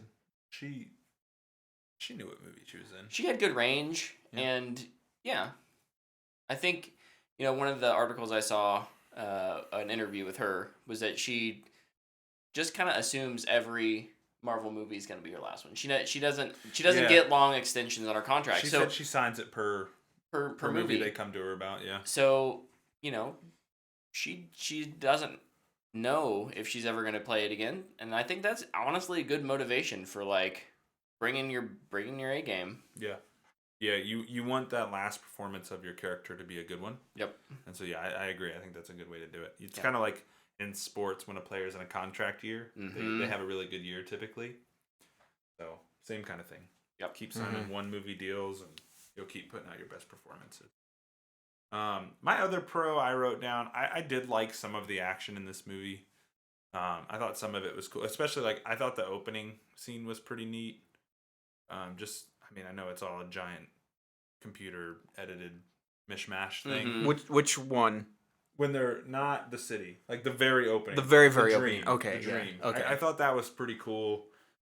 It's super wild and different, and you don't really know what's going on. So at that point, you're like, oh wow, this is intense. Because this movie starts out in sprint mode. Literally, like the first shot is Strange running, like it's a sprint, and you're like, oh my god, okay, we'll slow down in a minute, but that was cool. And it just doesn't slow down, but I did particularly enjoy that opening scene, and it's the first time you see America, and you're kind of like you don't really know what's going on, but like the decision made in the end of the opening scene, you're just like, what? And that was about the only time I was like, what? See, I watched the opening scene and I was like, I know what the last scene of this movie is going to be. Well, yeah. There is that too. But it's just like, okay. Well, hopefully you earn it, and then not convinced. Because I think that's a big thing. Like, we talk about movies being predictable a lot. And I think I've moved past it being predictable, and it's like, did you earn it along the way? Yeah. Because, like, we've seen 50 superhero movies. There's 5 a year at this point. Right. Unless you're doing something, like, totally out there. Like I guess, like the Suicide Squad. You don't know who's going to die. You can guess. Yeah. Like... Well, look, not every movie can be Bloodshot, okay? I was too afraid to mention that masterpiece. Yeah, so... Well, I can't believe you guys haven't talked about Morbius. With Vin the Egg Diesel. Right, baby. He looks like an egg. I mean, the last superhero movie I saw that did something different was the Batman. But there's not a lot of movies like that. This is definitely not that. No. Other pros or cons before real quick, Danny Elfman. Boo. Gone. Yeah, unfortunately. I wasn't surprised. Here, I think a big part of it too is, though, first of all, I felt the soundtrack was just loud. It wasn't real. It didn't feel like music to influence the movie. It just felt like noise. Especially at one moment, which everybody else in the world seems to like. It really, I was not a big fan of it. I just didn't understand why. Yeah, I think Doctor Strange 1 in general, but also Michael Giacchino's score for Doctor Strange 1 are super underrated. The score is one of my favorite in the MCU, and it just doesn't relate to it at all. It's totally different. Yeah. Just another non-spoilery con here. The CGI in this one doesn't look particularly great. Especially there's a scene where America is running in the city, and you're just like, this looks bad, like pasted in bad. Like I don't know. It seems to me like the CGI in the shows I expect to be, not great. Mm-hmm. In the movies, I expect it to look really good, and especially now with Avatar coming later this year, like CGI is gonna be another high focused thing. Well, and we've had. I mean, it's. That's the thing. We've had Marvel movies that set that bar that high. Yeah. Right. Like you think about, and I get that a city setting is different than like the destroyed Avengers compound in Endgame, but like that was a completely CGI set. Mm-hmm. Like there was even things where it's like they originally shot it with a lot more debris and foliage in there that they had to remove it mm-hmm. in post, and like, so it's not that it can't be done. I'm wondering why, either if it's a directorial decision or if it's a, just based on per production who's in charge of each project, or if it's a focus. Like, well, we feel like we need to spend our money over here and not on the background of the New York shots. Yeah. I don't know. I think it's a time issue most of the time, and they want you to work on the big meatball monster. Yeah. Because that is the big trailer shot. Yeah. That's going to be more important. That's the one that's going to go on Twitter or go on Instagram for the press release images, whereas we're standing in a field, we're standing in a city, and it's clearly on a green screen. Mm-hmm. Doesn't. And I think the other part of that too is, I feel like a lot of times Marvel, I don't blame the VFX artists for running out of time.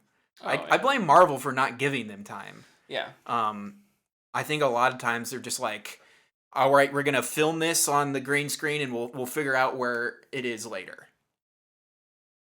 Just crazy. And then they just on a bunch of tape. They just throw background on there and they're like, it's fine. Like that scene is any less important, even though that's maybe a character moment. One of the really interesting things that I learned recently from watching Corridor Crew over on YouTube. One of the best channels on YouTube. Go watch them. Is just how often different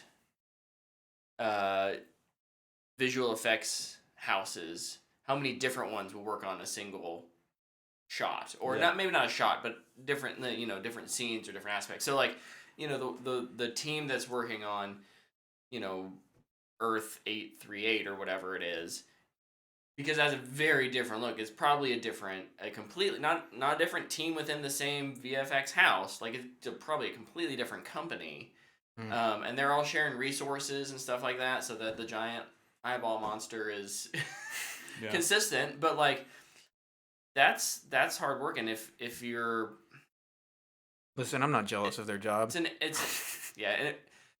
just think it would be a tough business position to be in. That's why I'm not in charge of.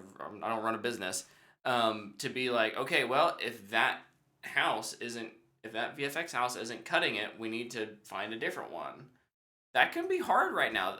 Every movie is filled with VFX shots these days, and they're competing for limited time. So you're right. I don't necessarily blame them. It's up to Marvel. It's not like I think Disney to say, hey, we need to put a little more time and money into this, or we need to find another place to do it. Yeah, it's not like I think the VFX artists are just like sitting at their desk like, man, I don't really feel like working on this today. I think it's fine. I feel like most artists are perfectionists to a degree, and they want it to look as good as they can. Yeah. But somebody's going, the movie ships in like 2 days. Yeah. Sorry, we have to give it to them. And you only gave them 2 weeks to do it, maybe, because reshoots happened. I don't know. Yeah. Some other cons are just really quickly. Narratively, it's all over the place. We've kind of talked about that. I thought the villain was bad. And I thought it was odd that Strange is the third fiddle in his own movie. And kind of going off that. Sorry, I interrupted. No, you're fine. I just feel like the biggest con revolving around Doctor Strange, and I kind of talked about this earlier. This movie is so separated from his own previous appearances. He just doesn't care about what he went through in Doctor Strange, which is a movie about him like not being selfish. We gotta do it again. Also, gosh, the first Doctor Strange is so underrated, especially with having one of the most creative boss fights, I'll call it. Yeah. With, I'm literally gonna pester this dude for eternity until he gives me what I want. The first time I watched that, I hated that part, but like the more I watched I thought it was the more I appreciated awesome. it. Yeah. Mm-hmm. But then like even in Infinity War, like it just ignores everything from that, and it feels like this was just like we need to do this movie, and part We of need to it. introduce these characters. yeah. Part of it for me is performance. Like I also just don't feel like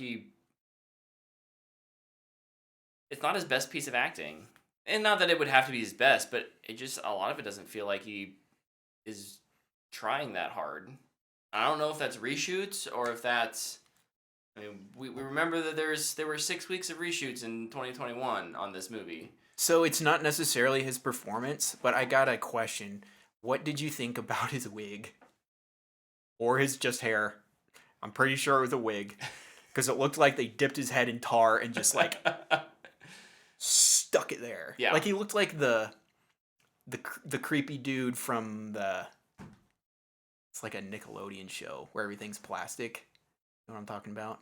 Creepy Playland guy. Kind of looks like Timothy O'Mudson. I'm not familiar with that, but that's okay. Creepy plastic Nickelodeon show. It Can't spell. yeah. Lazy Town. Part of it may be that we just got so many. I'd say so many, really didn't, but we got multiple versions of Doctor Strange in this, right? Mm-hmm. Oh, that's disturbing. He looks like that. What is it? What is it called? Lazy Town? Lazy Town? No, thank you. Yeah, I didn't notice costume stuff quite as much this time. I'm not sure why. Maybe just because there were so many on the, you know. This hair was probably CGI. Probably. Okay. Let's talk about some spoilers, but first, I thought this was the best his hair looked in the whole movie. I want to get when he had that hair. I want Oh, to the get little I want to get your guys' ponytail? rating. How do you rate this? Doctor Strange and in the Multiverse of Madness. What do you think? I give it a straight to streaming. Yeah. Me too. I get a straight streaming. Wait for this to come to Disney Plus. But like, what's crazy is when I first saw it, I was like, I think it's a Matthew McConaughey. And then you think about it, I'm just like, wow, I dislike almost everything in this movie. I kind of have this weird thing with Marvel movies. I feel like they're all, from a recommendation standpoint, not necessarily me. Yeah. I think they're all fanboy worthy. I think fans will like this. Like the MCU specific fans, the movie fans, they'll like this, I think, for the most part. If you like MCU movies, Yeah. generally, and you're not a critic, and you know, Yeah, general audience, you're probably gonna like it. But for me, yeah, it's a straight to streaming. Just wait for it to come to Disney Plus and watch it. And plus, secondary, not the movie's fault. Theater etiquette sucks now, post pandemic. It's so bad. It's so bad. I almost punched a dude. You guys went at like the time that you thought it would be It was packed. better, and it was packed, and you had a bad experience. Yeah. We had some high schoolers sitting like just down the road I'm from gonna us, start but sitting- they were actually pretty good.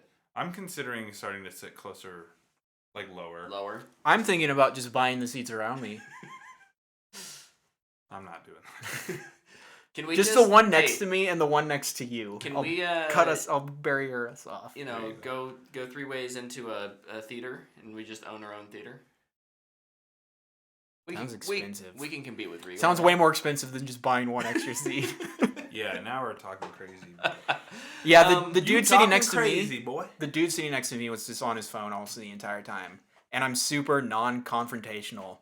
I Luke never talk to actually people. said something. I leaned over to him and I was like, "Can you stop texting, please?" This dude had the audacity to say, "Oh, I'm sorry." It's like, shut your freaking mouth. You should know better. Can we bring back the thing before theaters that says, "Get off your phone," and not, have it not be an M&M ad? Oh no, that's the Amazon Prime ad, Prime Video. Oh, see, I couldn't even remember it. I remember when people in like the theater attendants would like walk around and like watch for that kind of stuff. They probably can't find enough Workers to do it. Yeah, it's a straight to streaming. Brett, what do you give it? Straight to streaming. Wow. Yep, that's Just really disappointing overall, like in every way. I don't even feel like, sometimes there's a movie where you're like, it's not like a great movie, but like visually go see it because like to see it on the big screen, it's something special. And like I don't even feel like that's the case. That with this. Like in the first one, and I remember this specifically, Brett, you made a comment. Touch my leg. I'm glad to see the visual language of Doctor Strange being brought into Phase 4. I remember you saying those exact words in a very similar order. And I don't feel like the visual language from Doctor Strange carried over into this movie. No, and it was strange to me. I didn't like that. Strange. Well, it's again kind of like what I was saying earlier. Like they don't know what to do with Doctor Strange, and they just like they strip not all of it, but like they strip so much of the magic, and again, just somehow like I knew how they do things isn't as good. Isn't it this? It's not the same, and it's not as good. I knew we were in for a weird magic treat when there's a saw blade right away. I was like, here we go, Sam Raimi. Yeah. Woohoo, saw blade! I get it. Jeez, dude. All right. Well, let's talk about some spoilers real quick.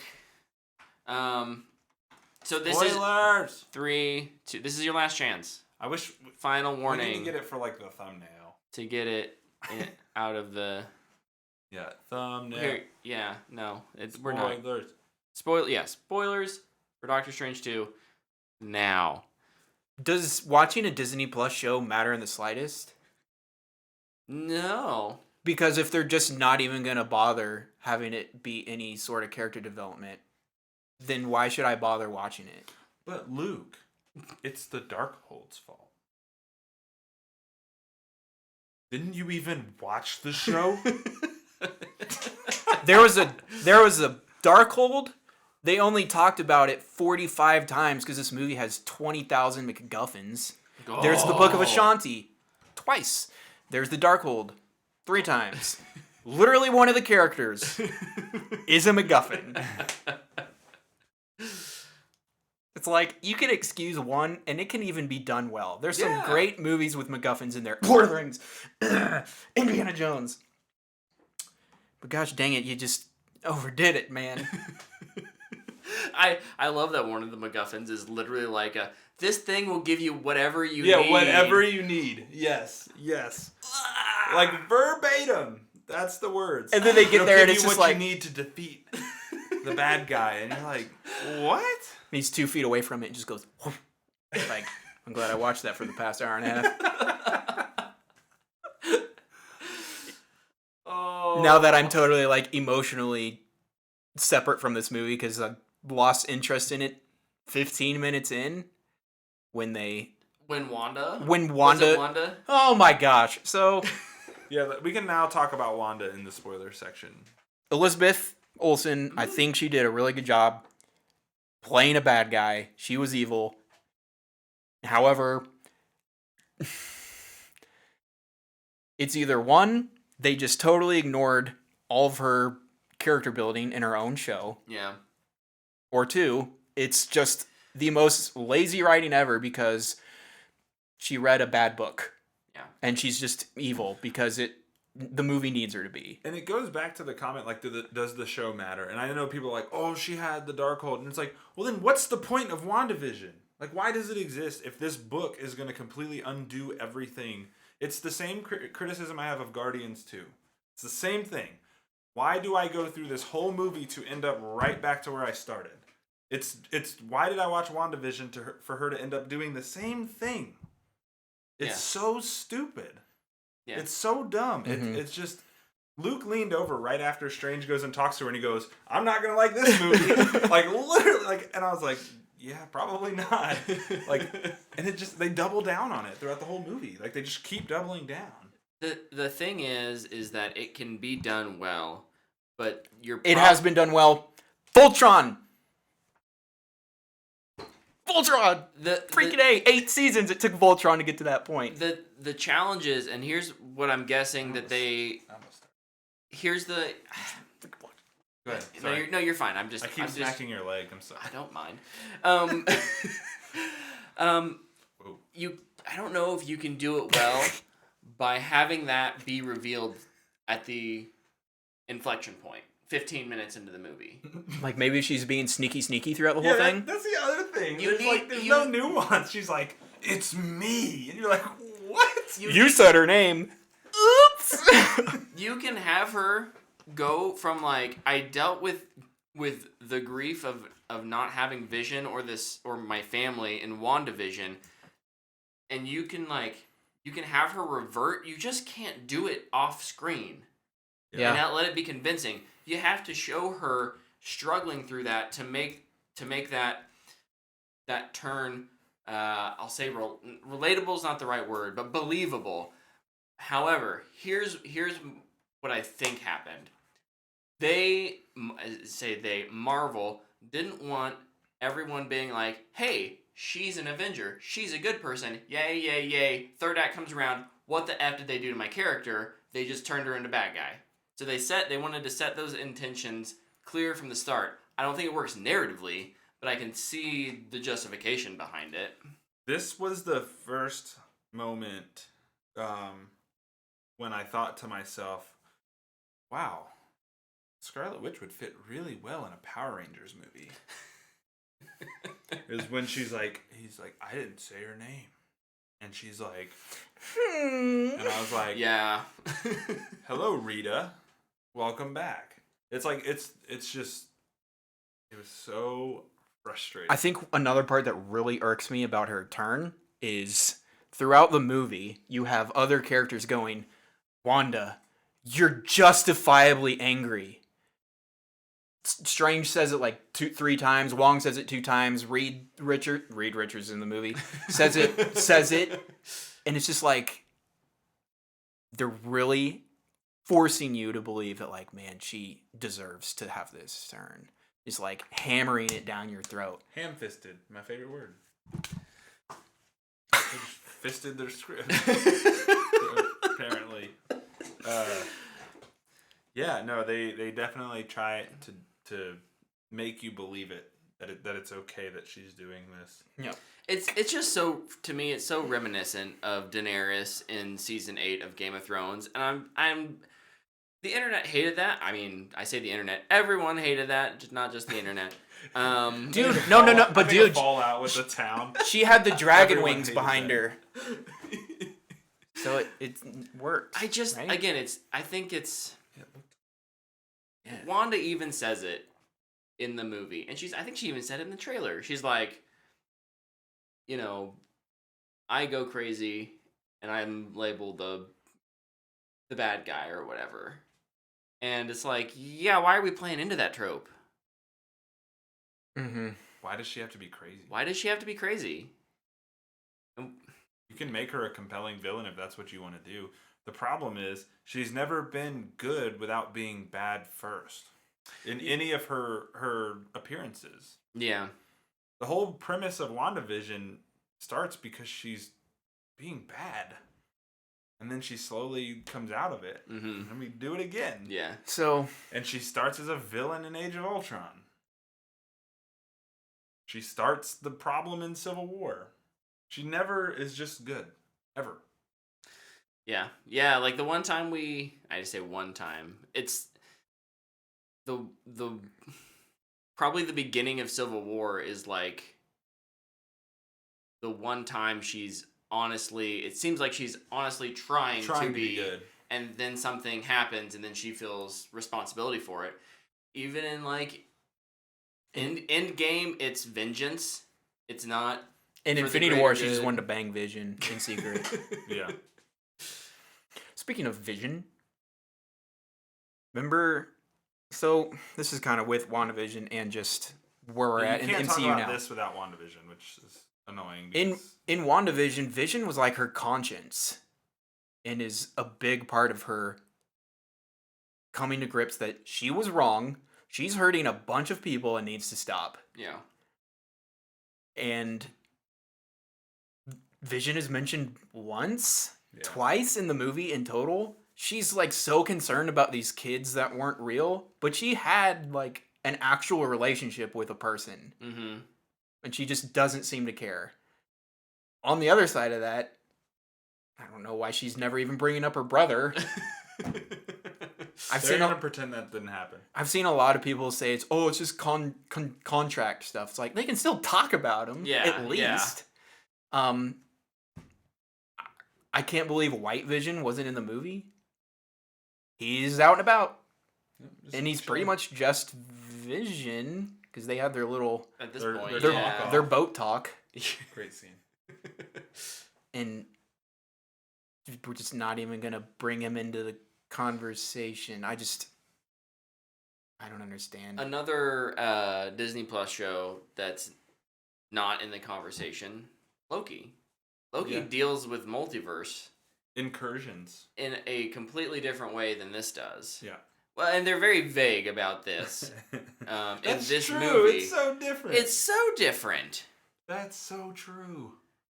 Oh, that's terrible. I didn't even think about Loki. And hold on. Continuity Luke needs to look something up. Luke needs to look between something up. the stories. Like, you don't have to be perfect, but at least act like you're trying. Hold on. I need like 15 seconds. Okay. Over in the chat, Game Lord Master says the best scene in the movie was the music fight. Luke will disagree. I hated that scene. It was noise. Did you find the dude who wrote WandaVision worked on Loki. Did they have a falling out? He was a writer on Loki.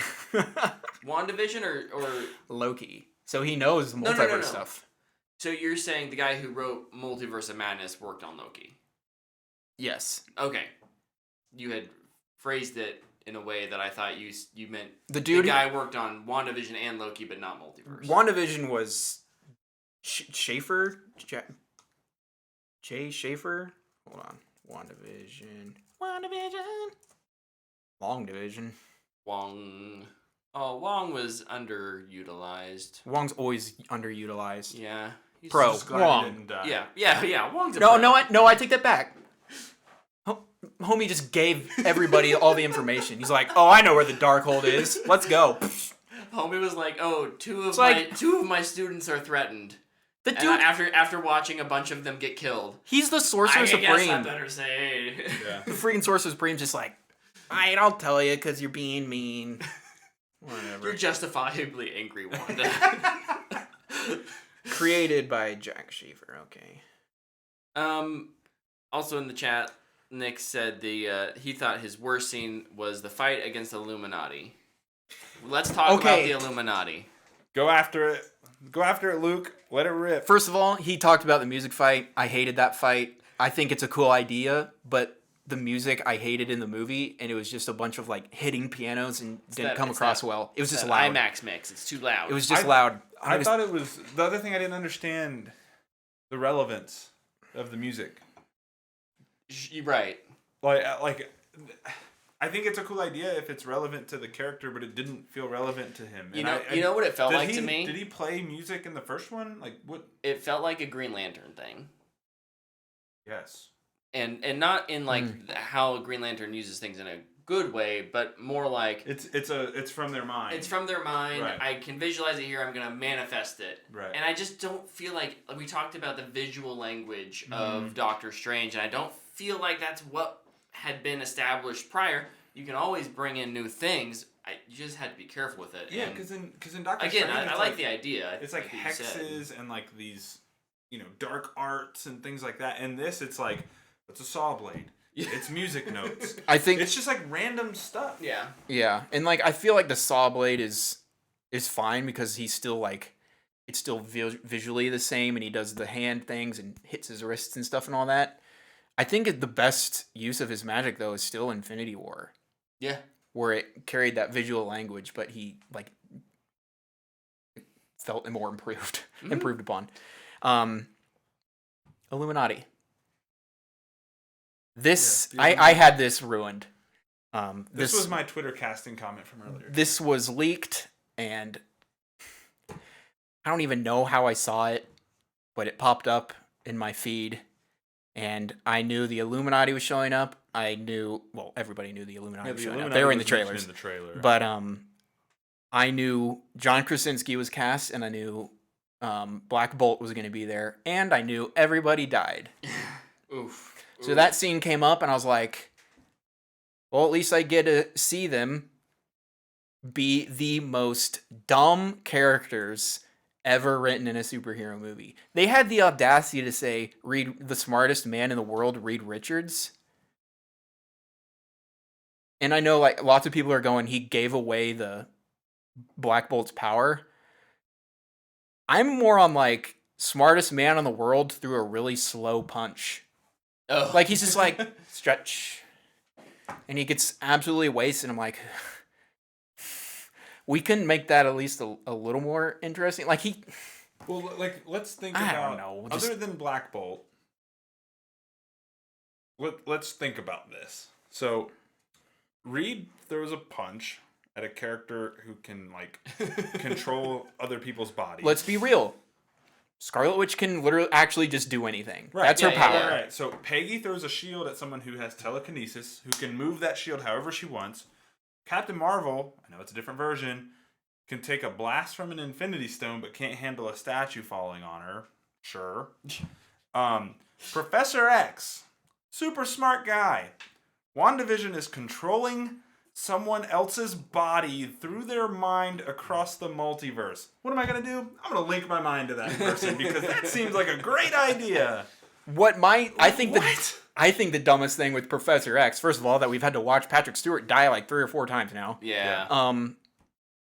Dude can read minds, and Doctor Strange shows up, and they're all like, we don't freaking trust you because we had a crazy Doctor Strange who's reading the Darkhold. Just read his mind, and you can be like, oh, this witch is pretty powerful. And that could have been the end of the cameo. Yeah. Him reading his mind and saying, no, we should trust him. And then, move on. Yeah. Move on. I thought they were so poorly handled, and it just makes me so nervous going forward. I think it was Anson Mount played Black Bolt, which is cool. Yeah. And I think his death, with his mind just blowing out of his head, was really cool. I can argue the physics of it, but also it's a PG-13 movie, and if it is going to come out the eyes and the mouth... It's a PG-13 superhero movie. Bro, it should have been rated R. No.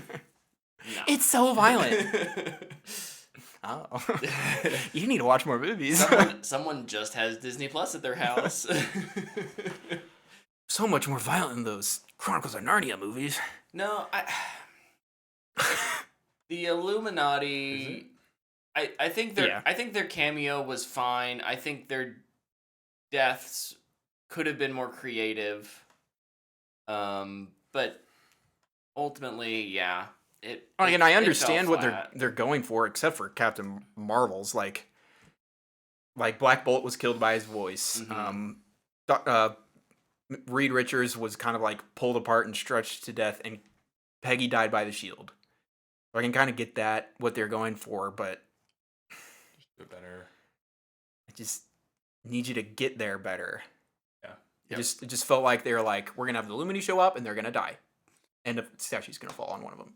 Yeah, and and to talk about Reed Richards, because I kind of talked about, it felt like Twitter casted this character, and I still stand by that. I do think Marvel saw the buzz around Krasinski playing Reed Richards, and they were like, yeah, let's do it. I'm fine with the casting. I don't mind him as the character. But to me, like, that's just indicative of kind of the direction Marvel's headed. In that they're just aiming to please. Yeah, they're just aiming to please. And their movies now feel like they're more about how many cameos can we stuff in this movie? How many characters can we, introduce and propel forward, rather than just telling a good story. And it's interesting that DC has been trying to catch up with this whole connected universe thing, and now we're starting to see Marvel's kind of unravel a little bit. Ever since they introduced Disney Plus, I feel like the Marvel movies have gone kind of downhill. The Marvel projects as a whole have kind of gone downhill. There's been No Way Home was good, Shang-Chi was good. Black Widow and Eternals, bad to not good. Yeah. I think Black Widow's better than Doctor Strange. I would agree with that. It's a cohesive story. Yeah. Yeah, there's that. I don't enjoy the story, but at least it, like, is just one story that makes sense throughout it. Yeah. Should we talk about the finale a little bit? What was the finale? They all went to the castle. Zombie Strange. Oh, dude, the makeup for that is terrible. Like, his eyes are all, like, you can see the clear change where, like, the makeup starts. And then, like, at one point, his cheek's over here because the CG doesn't work with his mouth. So it, like, separates. Oh, dude, it's so bad.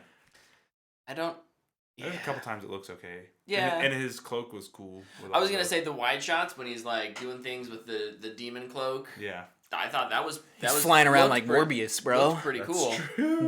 Morbius should have showed up and shown him how to fly. The living legend vampire, the Morbius. Again, I'm the Jared not sure. Leto. I didn't buy the, because these are demons, Wanda can't handle them. I'm sorry, this isn't like, it's kind of part of the finale, but I just remembered a character that's in this movie, and I'm just like, Christine? Didn't need to be in the movie at all. I love that he looks at her and he's like, protect me when they come for me. And she's like, what is she gonna do? Karate chop a demon?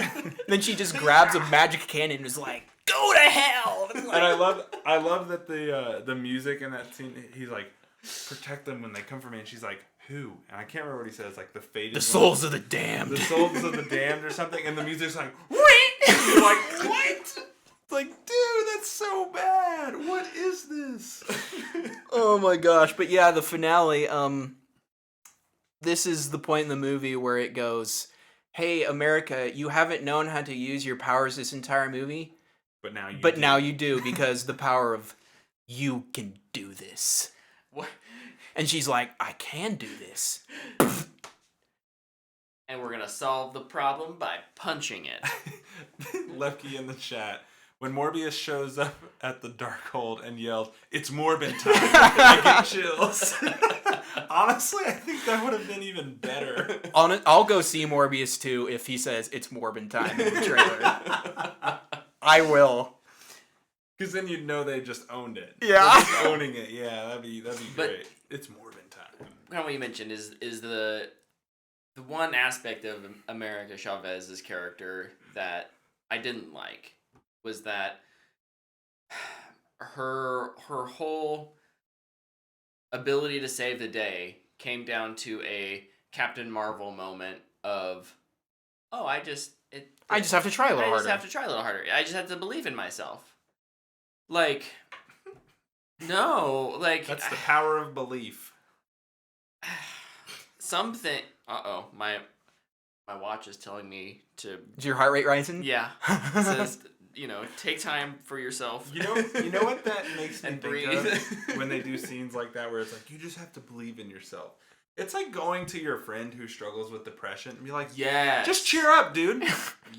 Like, what? Like, that's not what they need to hear. Just cheer up, man. It'll be all right. You're sick? Just get better. Yeah. Just feel better, man. Oh, and it's that exact thing. The only thing that works with is, you're dehydrated? Drink some water. They like doubled down on that with like, think back to your past. You actually were in control every time you used it because it took us exactly where we needed to go.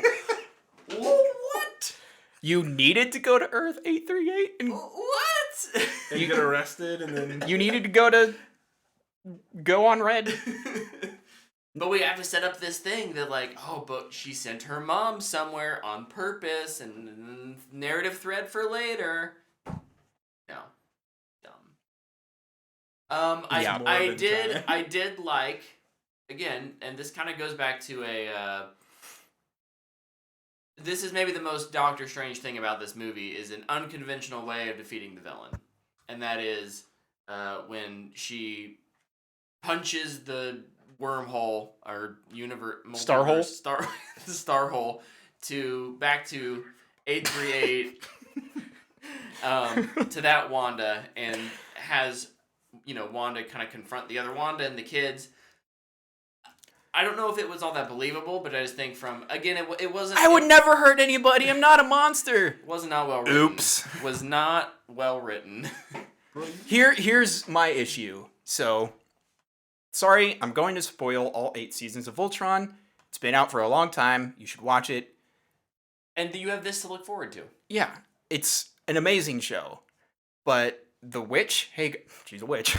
The witch Hagar, her character arc becomes throughout the entire show of saving her son, Lotor. Mm-hmm. And in the last season, she develops a way to go throughout the multiverse and find not just Lotor, but a planet, the universe where not only is Lotor there, her husband was there, and she's dead. So she can actually fill the void, not just, kidnap the children, kill their mother. Like, there's so much dumb logic in this movie. Rick and Morty does that too. He just they Cronenberg their world, make everyone into giant mush monsters, and so they just find a universe where they both happen to die that's very, very, very similar to their current universe, and then they just take their places. And it's cool because later on there's like a thread that connects that. Yeah. But yeah, no, we're just gonna just hijack a family. It's fine. Yeah, bro. Steal these kids. Don't do that. That's bad. Kids. Bad. Like it could have been like she found a world where Wanda's dead and Vision is raising the kids. Yeah. I would have probably believed it a little bit more. The challenge, I'll say problem, because I think it's a problem with multiverse storytelling, is if you're gonna literally try and convince me that there's infinite number of and they don't necessarily do that, but if there's an infinite number of multiverses, there's an infinite number of possibilities, and you can find you're just being lazy if you're picking that option. You're not doing the homework. I don't even need them to go just to 838 again with the same mom. You can just find another one randomly at the end, and I would have honestly been a little more fine with it. It's still dumb. Yeah. Or badly done. Yeah. And it can work because it works in Voltron because they do it the exact same way. I'm gonna assume none of us really think the redemption there for Wanda at the end felt earned. No. Would that be accurate? No. The destroying of the temple, Scarlet Witch temple, is she gone? No. No, they're gonna bring her back. They're gonna redeem her, and we're probably gonna hate it. They're gonna get her from another universe. You think? I wonder if they get her from another. I bet it'll be 838's universe. Is like, what the heck just happened? Can we have a conversation about this? That would be my guess. And then she'll step in. But my guess is, but I think that she my prediction is that she is actually dead in this universe. Here's what they'll do: 616's White Vision will take her 838's family and babysit them while she comes and helps 616 team. Perfect. I just don't know how you can fix it. I feel like they just absolutely ruined her character. You know how you fix it? I thought honestly Zack Snyder. Oh my gosh! No. Shut your damn mouth. I thought honestly they fixed it at the end of WandaVision. Yeah. That should have been it. That should have been her. Final Dang, I kind of lost it there for a bit. Yeah. And that's good. honestly, I feel like I'm kind of done with her, which sucks because she was great. So we haven't talked about this character much, despite the fact that his name's in the movie. But Doctor Strange. Doctor Strange. And his tar wig. The ending, because we're gonna skip to the ending because You're gonna take the knife out of your hands, dog. Nothing else needs to happen. We don't need to talk about anything else. The third eye, him using the book of. Oh, you're talking about like the last 10 seconds. Yeah. Horrible. Hated it. It was like it took this movie that I was like just didn't enjoy, and it was like cemented on like, yeah, this is bad. Because it didn't. First of all, it didn't look good. What book? Well, he used the Darkhold to dreamwalk into zombie. Yeah. That's right. Strange, and then I guess then that makes him evil Strange because he has the third eye. Well, it looked like he was such an immense pain when it happened, and it looked like he was dying. And then it cuts, and it's over, and it's like, great. And then the post-credit scene comes up, and it's like, oh, he's fine.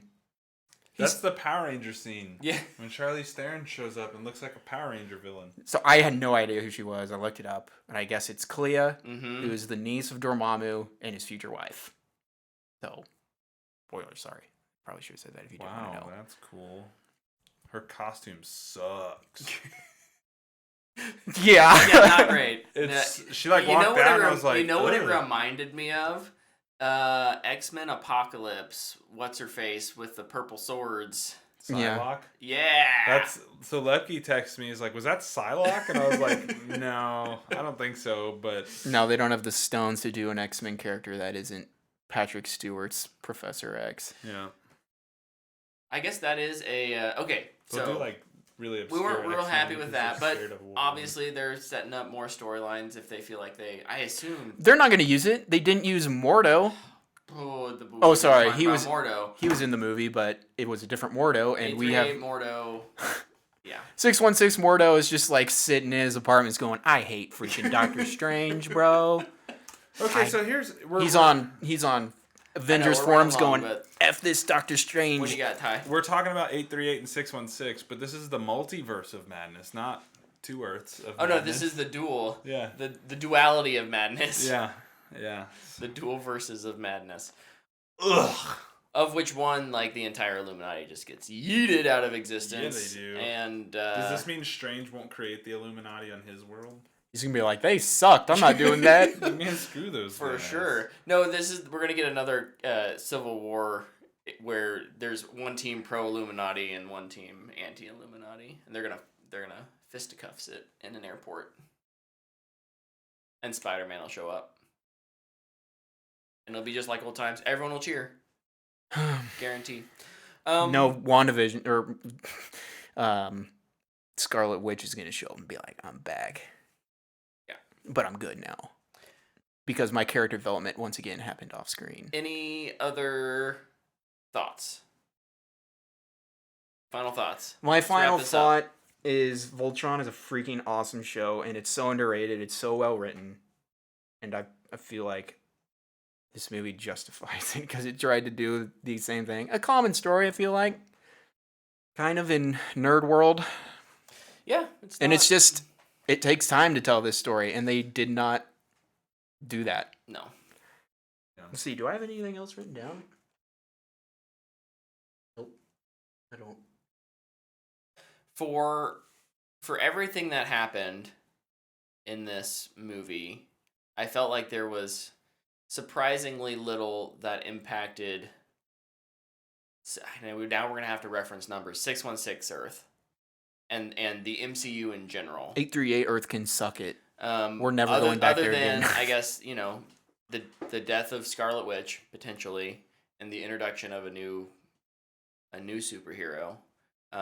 We don't know really where Strange is at, but I don't know. I just get with a title like Multiverse of Madness. I guess I just expected some more stakes to be attached. MCU movie, bro. And it You gotta doesn't remove stakes from your mind. And now with Multiverse, they're just gonna be killing people off right and left for a brief emotional payoff, and then they'll be like, "Actually, I'm over here." I guess another thing for me. 974. You know how they Iron have Man. the scrolls to undo things? Now they have the multiverse as well. Multiverse is part of Secret Wars, right? I'm sure. Yeah, and incursions. Incursions. And that was mentioned and couple Doctor times. Doom. So they've got to be setting up for a Secret Wars. I hope it pays off. I think the wheels are turning enough that they won't stop it now. So my hope is that it works out and they learn from poor reviews. But unfortunately, this one is making a lot of money and hasn't gotten that many poor reviews. I mean, we're fairly negative on it compared to I think most people. Mm-hmm. Yeah, and I feel like reviews are pretty like, I had a lot of fun with it, but it's kind of a mess.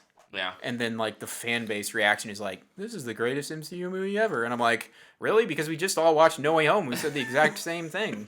And I would not compare them remotely. I guess my final thought. Yeah. I hope soon we get a movie that isn't just this world-ending thing. A more focused Like, movie. and I wasn't expecting that from this, but like Black Widow was this world thing with like, we're gonna send spies all over the world to kill people, and it's like I'm kind of nervous about Wakanda Forever, but I hope it's just in Wakanda. Yeah. And figuring out like we have an issue here and we need to solve it here. I don't need somebody to save planet Earth because it stopped rotating, so we need to send a drill to restart the core. Well, two of the other ones that are coming up are Quantumania, and with Kang, so that's going to be world-ending, and the Marvels, which, how do you not do a world-ending thing when Captain Marvel is the hero? So I think it's also interesting, like Get Black Panther and Thor as well. Thor won't be Earth-ending. That's true. Black Panther But will be, because I'm pretty sure it's going to be Namor. Threatening to kill. Yeah. So Phase 4 has been. Let's see, the first one was it No Way? Spider-Man. The second one. Far From Home. Mm-hmm. Good movie. And then it was Black Widow. Yeah. Because there was a huge pandemic break. There was a big gap. Yeah. Well, and so for movie, you're talking about movies. Just movies. Just movies. So Okay, it was yes. Spider-Man, Black Widow, Shang-Chi, Eternals. Spider-Man, this. Good, bad, good, bad, good, bad. Thor Ragnarok's the next one. It's going to be good. Love and Thunder. Yeah. Same thing. Thor Ragnarok 2. 4 is going to be good. So that makes me happy. Oh, but what's after that? Ant-Man? Oh, crap. No, Black Panther. When's Black Panther? Black Panther's not November. coming out this year. November. I hear they're kind of on track, and they don't care if their CGI is rushed, so... Right. That's a good point. What? Yeah, and what are they going to move into the December time slot? They got Avatar. Or November. They aren't putting anything in December. Well, it'll be the November. Screw Avatar. They got to go and get Shazam, baby. That's right. Shazam. All right. Well, we're significantly past the 2-hour mark, so let's wrap this puppy up. We'll do Fanbox questions next week. Thank you all for sticking with us here over on Twitch. If you want to watch the show live, Monday nights, 8 p.m. Central. We love having you in the comments. Thank you for joining. If you I'm busy. if you catch the show on YouTube, leave the comment below and let us know if you liked or disliked Doctor Strange 2 and why. I hope somebody's like, you guys didn't get it. Probably. My favorite response. You guys didn't get it. We don't get it. And yeah, and if you just listen to our podcast via your favorite podcast app, that's great. We love you. You can always email us your Fanbox questions or just follow us on Twitter and Instagram and TikTok. We post little funny memes from this Every once in a while. Brett's busy. When I have time. And I do nothing, but I don't know how to do it. Luke's the star. What? Until No. next week. I'm the star hole. We'll see you guys. Bye.